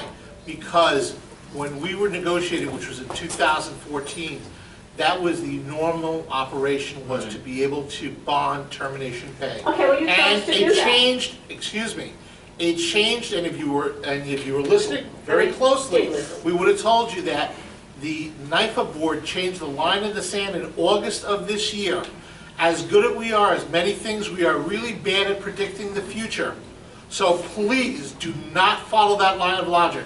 When we sat down at the table and talked about who was retiring and what our plans were, it did not count for us to have to find a bond for 2 years. Okay, so then that's one factor, but then there's other ways in which you could have produced the money. When you Oh, really? Yes, and let me just finish, because you're interrupting me right now. I wanted have to correct an inaccuracy. I have 3 minutes. Your time has been stopped. I paused you to. Okay, We paused you. Okay, But fine. we had to stop an inaccuracy. Because Okay, that's one I of the don't- things that, no, Well, that you is know what? one of the things, I'm gonna let you continue.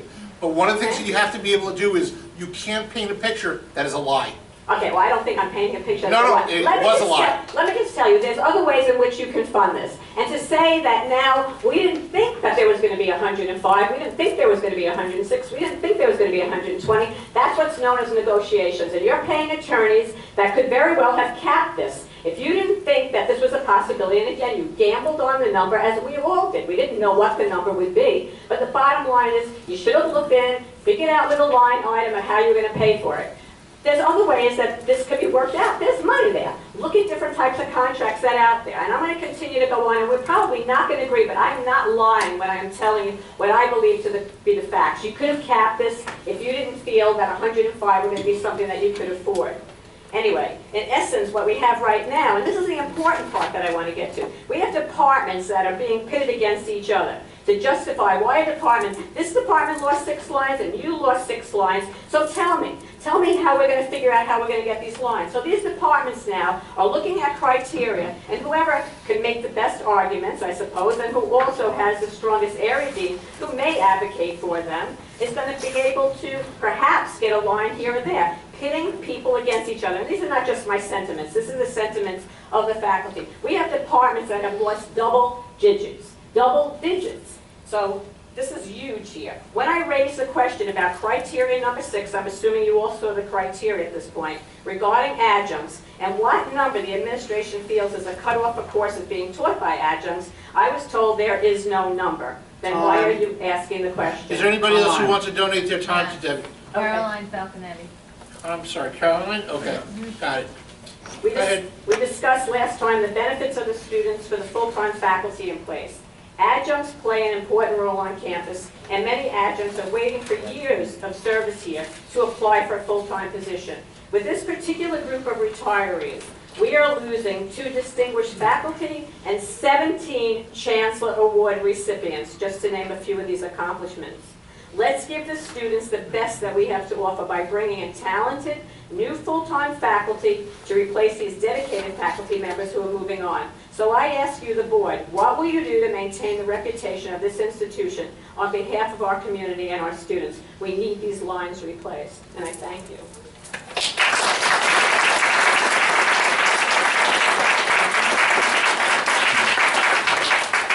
I hate to be the one that keeps asking questions, but she referred to criteria that she's assuming we know about.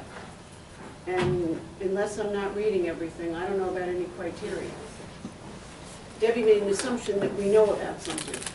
Criteria for hiring? Number 6. You said criteria number 6, I don't know of any criteria. Oh, she's talking about middle states. No, she's talking about hiring. I got it. At last week's academic... Dr. Saunders can answer it. Yes, I know what criteria number 6 is. Thank you.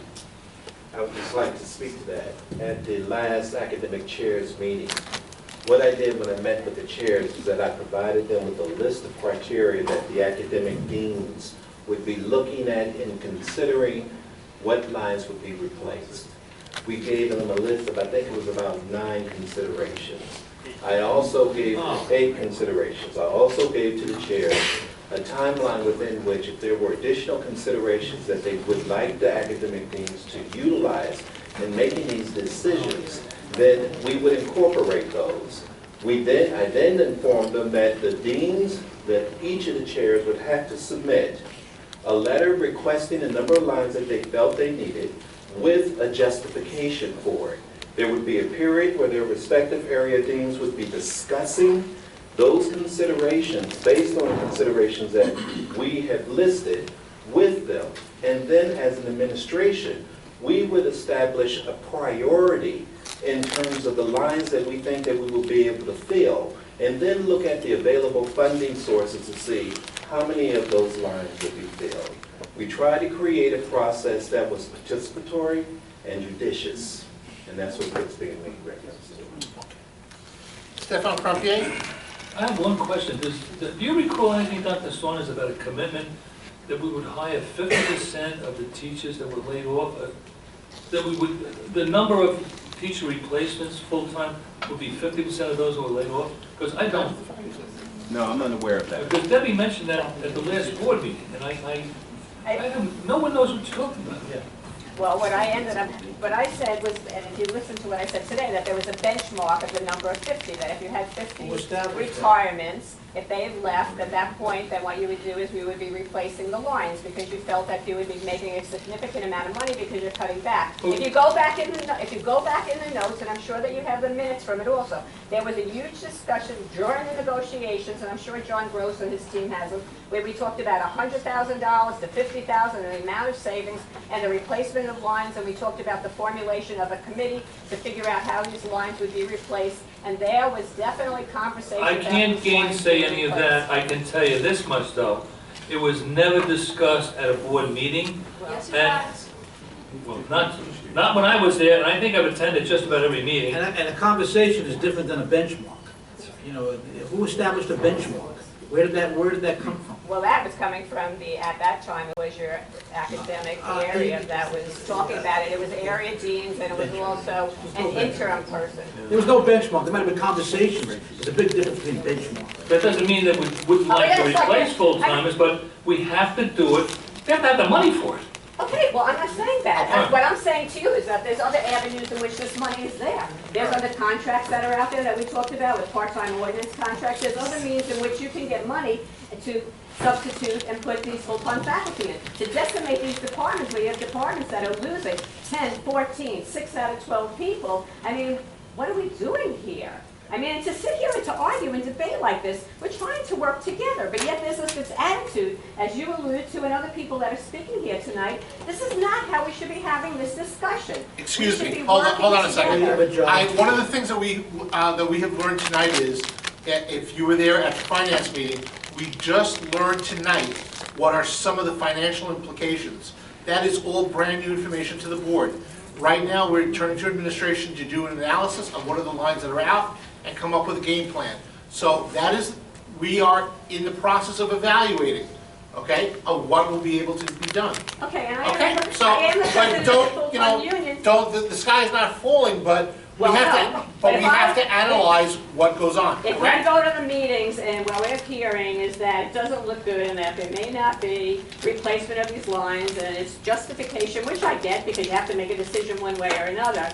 And the bottom line is, I tried to tell you the talents that we were losing here. These lines have to be replaced, and this is my job. I represent what used to be 700 full-time faculty members.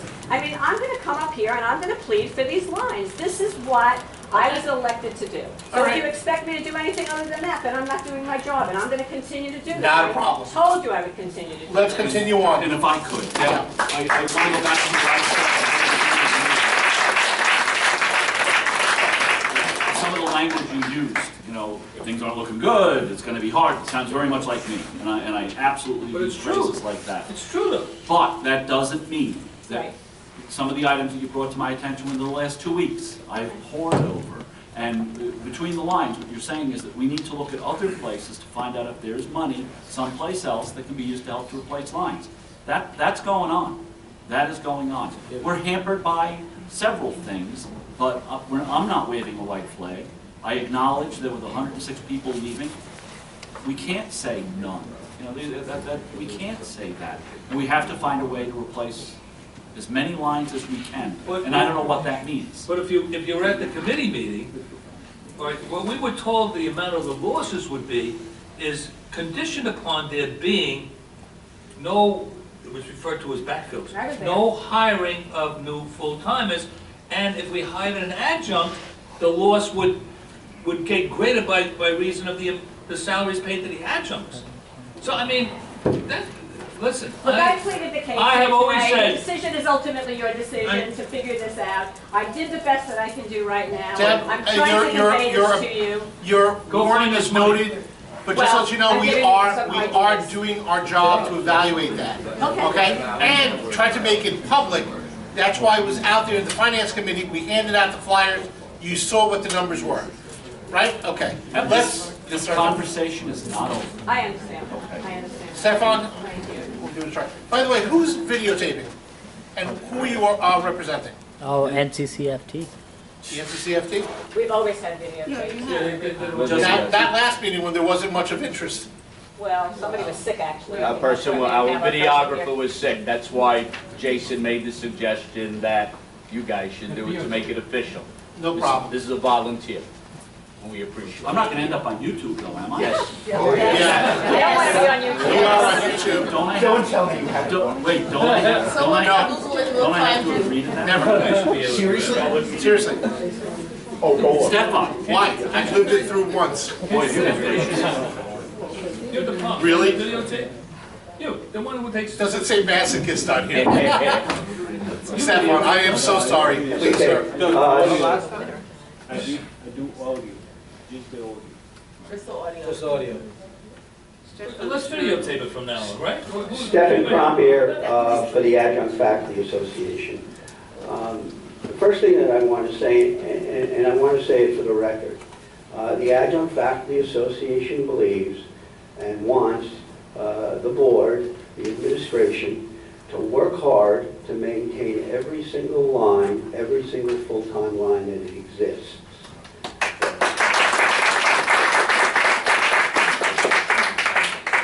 But understanding the economic realities that we all have to deal with, we understand that some lines, and most likely, are going to be lost. Temporarily, we hope, because we're looking for you to restore those lines and seriously consider adjunct faculty when you're looking to hire full-time faculty in the future. Secondly, at the last meeting, there were some questions and comments about the adjunct faculty and who we are. They were very good questions, and we took them to heart. We administered a survey, 600 adjuncts responded, and we had a series of questions, and the questions helped answer who we are. Questions like, how many of us are pure adjuncts? How many of us are pure adjuncts who work in other colleges? How many of us are pure adjuncts who work in more than one college? How many of us are adjuncts and full-timers? How many of us are adjuncts and retired full-timers? Dr. Dolan, you can slow down your pen because I'm going to send you a copy of the survey, the results, and our comments. We met with the Student Government Association because after the meeting last time, we spoke. They had an interest in finding out who we are. I shared the results of the survey with them, and we had a healthy discussion, and I go with their advisors there to help the Student Government Association understand who we are. And lastly, we all need a laugh. We all need a big laugh. The Adjunct Faculty Association is going to be holding a comedy fundraiser on December 9th at Governor's Comedy Club in Levittown for the Nest. Governor's sits about 300 people. We haven't started selling tickets yet we have a commitment for 125 tickets already. We invite everybody to come. You're going to be receiving an email from us, who already did.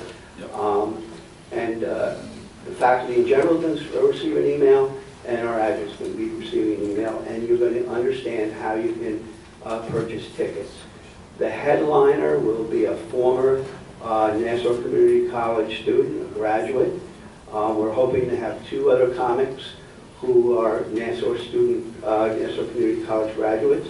And there's a fellow teaching sitting here today who's a faculty member who's just told me that he's a stand-up comic and he'd like to do 5 minutes. I'd like him to do 3 minutes right now.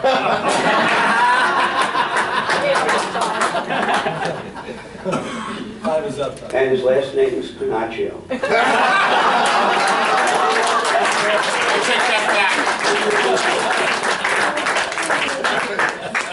Very good. Dr. Dolan, we were told about it, but not how to purchase tickets.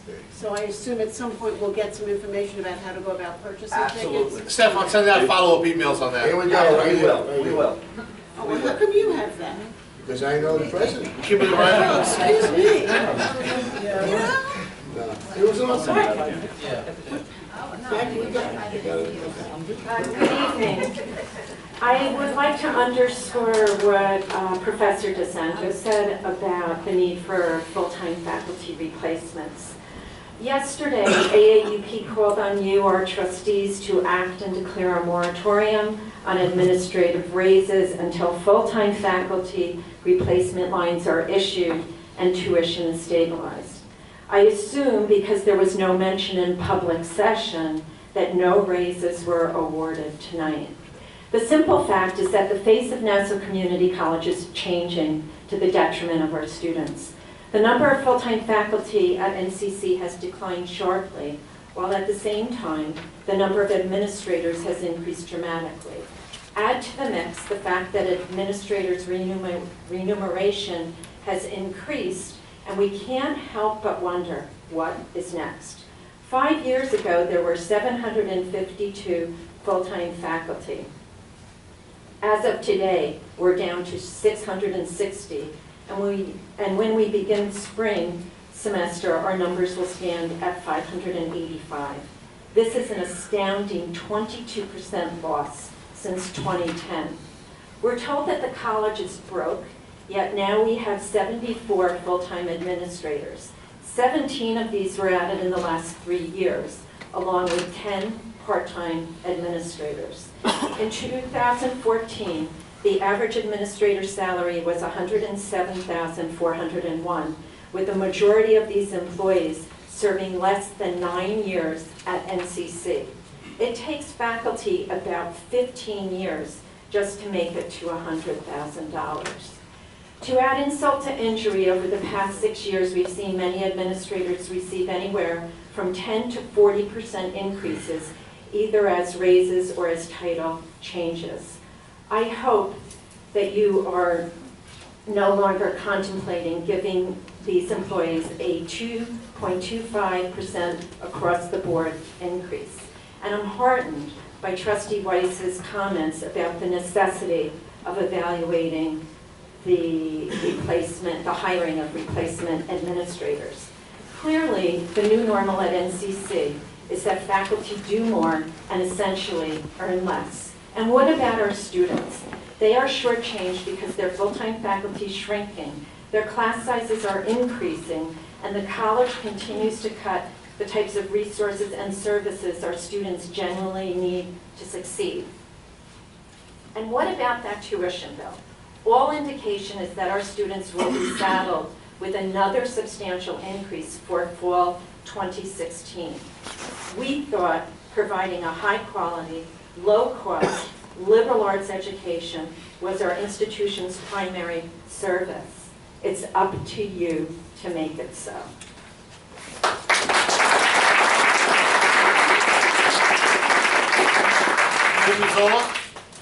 And while Lynn makes her way up to the table, only because now I know I'm on YouTube, I didn't know that before. I'm not sure who may have said the college is broke.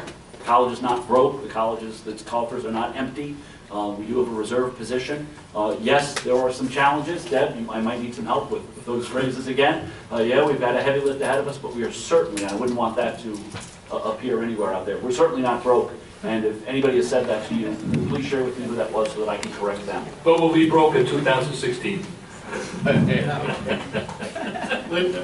kidding, he's kidding. Good evening, everyone. Thank you for allowing me to speak. As you probably know, I am Linda Zola, Chair of the Accounting and Business Department and Chair of all the academic chairs. Don't make me laugh. The chairs have grave concerns re the replacement of, or lack of replacement of, full-time faculty for spring 2016 and fall 2016. The chairs were given a timeline for spring 2016 line replacement new hire process by Executive Vice President Saunders last Thursday, as Dr. Saunders mentioned, and I will give to Andy to disseminate. That states, this is a quote, Monday, November 23rd through Monday, December 14th, area deans will discuss requests with chairs. Week of January 4th, 2016, Area deans will notify chairs of replacement/new hire approvals for spring 2016. Thank you. Why so late? Why are the chairs being informed so late about replacements, if any, of full-time faculty? All letters had to be in by the close of business on November 2nd, 2015. Why so late? Classes for spring 2016 start January 19th. Adjunct contracts must be signed January 13th through 15th. If full-time faculty are to be hired, the new faculty should have offer letters prior to giving notice and resigning from other employment. This will not happen on this timeline. Are new full-time faculty supposed to leave other employment on a phone call from Nassau Community College? Would you leave your employment on a phone call? I wouldn't. Why so late? If full-time faculty are not to be hired, there is not enough time for chairs to properly plan for the spring 2016 semester. If we only find out so late, we will need to find new qualified adjunct faculty at the last minute, decide what classes will have to be canceled when new qualified adjunct faculty can't be found or are no longer available due to the lateness of the administration's decisions. Why so late? Finding out so late is a disservice to our students. They are entitled to having well thought out and timely decisions as to the course offerings and faculty in the classroom. This process is not well thought out and definitely is not timely. Why so late? When I asked Executive Vice President Saunders at his Academic Affairs meeting if the timeline could be moved up from the week of January 4th to the end of the fall 2015 semester, he stated no, that could not happen as we had to wait until after December 31st in case a full-time faculty member changed their mind and didn't retire. All the letters I and the other chairs received from full-time faculty retiring under the incentive stated, and I quote, the irrevocable election for the early retirement incentive. It is our understanding from Executive Vice President Saunders that approximately 100 of the 105 or 6 retiring full-time faculty took this incentive. In addition, approximately 25 to 30, I got one sentence, this incentive are retired as, somebody give me 30 seconds. Can anybody give her their time? Seconds. No? Okay. If election... Okay. Thank you. Thank you. I would like to speak to it briefly. Certainly, and Lynn, I'm going to go back and look at some of those letters, because I read every one of the letters that I received on my watch and responded to all of them, and very few of them had the phrase irrevocable in it. I'm going to go back and look because, and I've discussed this with Deb, it is a concern that we have that if a resignation is not irrevocable, a person, and heaven help all of us, a person could change their mind if the market were to suddenly become problematic. As a point of information... Let me finish and then you can, okay? We would be very hard pressed to hire somebody on December 15th and then have to call them up and say the person who we thought was leaving is not leaving, and even if it was just a phone call, we wouldn't be able to honor the promise that we made. And we've been operating on the assumption that these are not irrevocable. And to be honest, every other retirement incentive I've ever seen requires that it be irrevocable, which is why I look for that phrase so frequently in the letters and was disappointed to find it so infrequently. Point of information on that, the letters I personally received from my department, that was 3 for December, 2 for August, were told by HR this is what you had to write in the letter. So go back that's and look. what they wrote. Carmine DeSanto?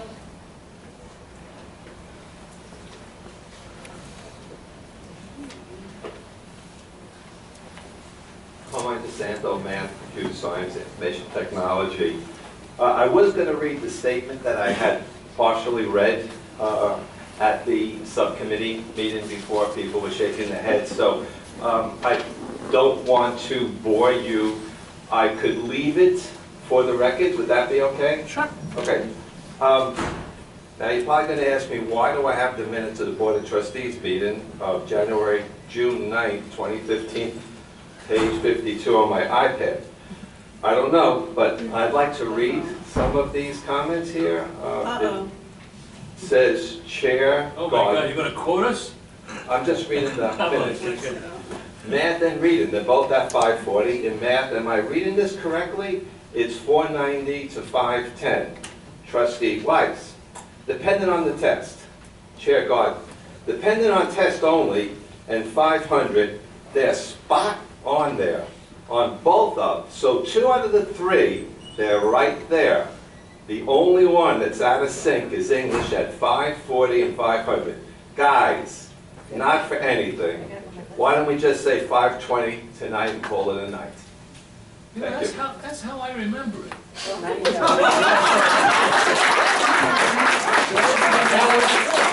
That's English.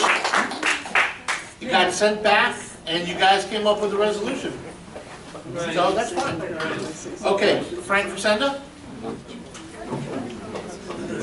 Frank? Frankie, baby. Look, I'm really tired and That won't stop you. I'm a Navy vet and tomorrow I want to get up early and get all my freebies.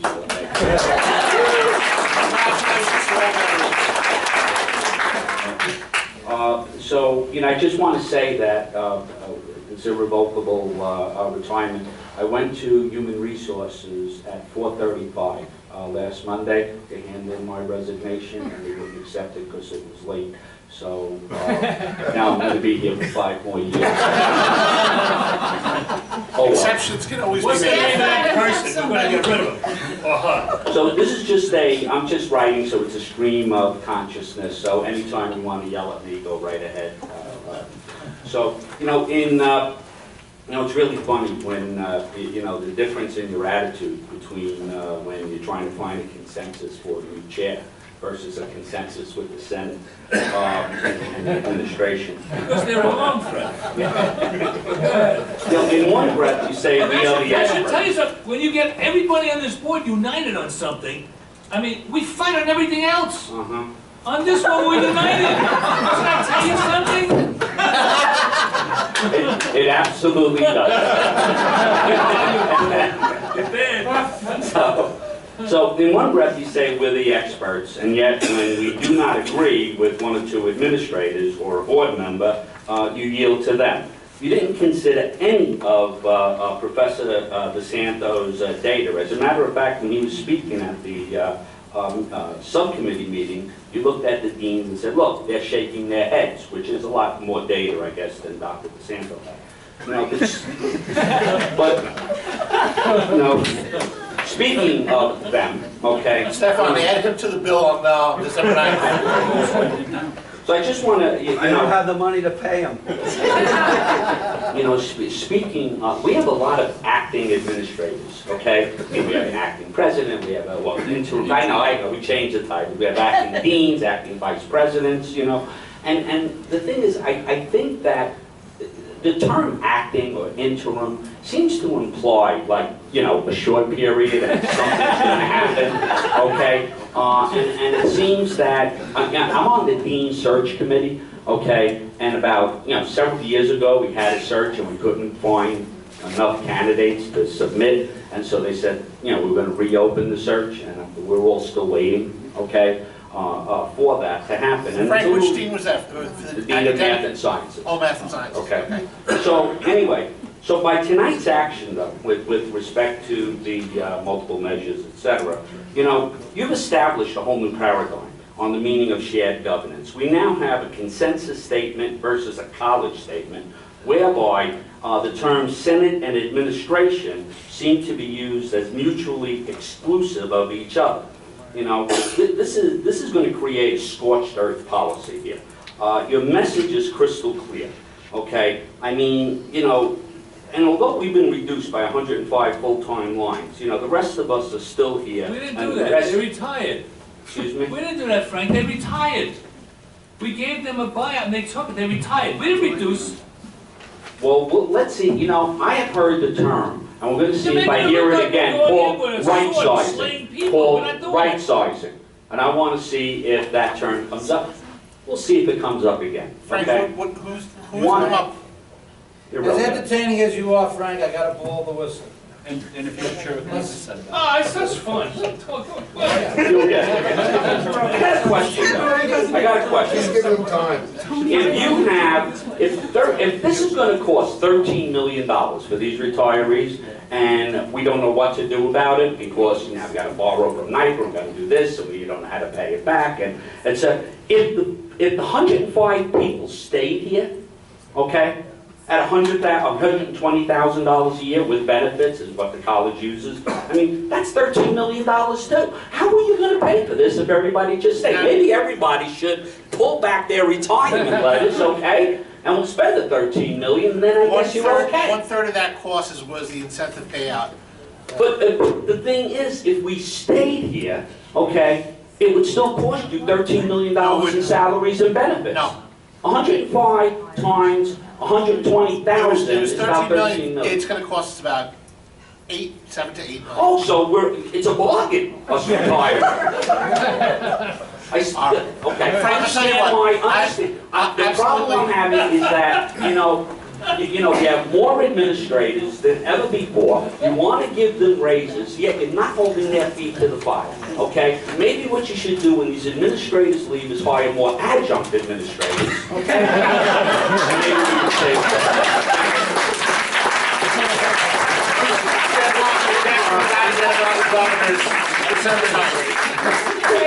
I just have one question. Do they get benefits?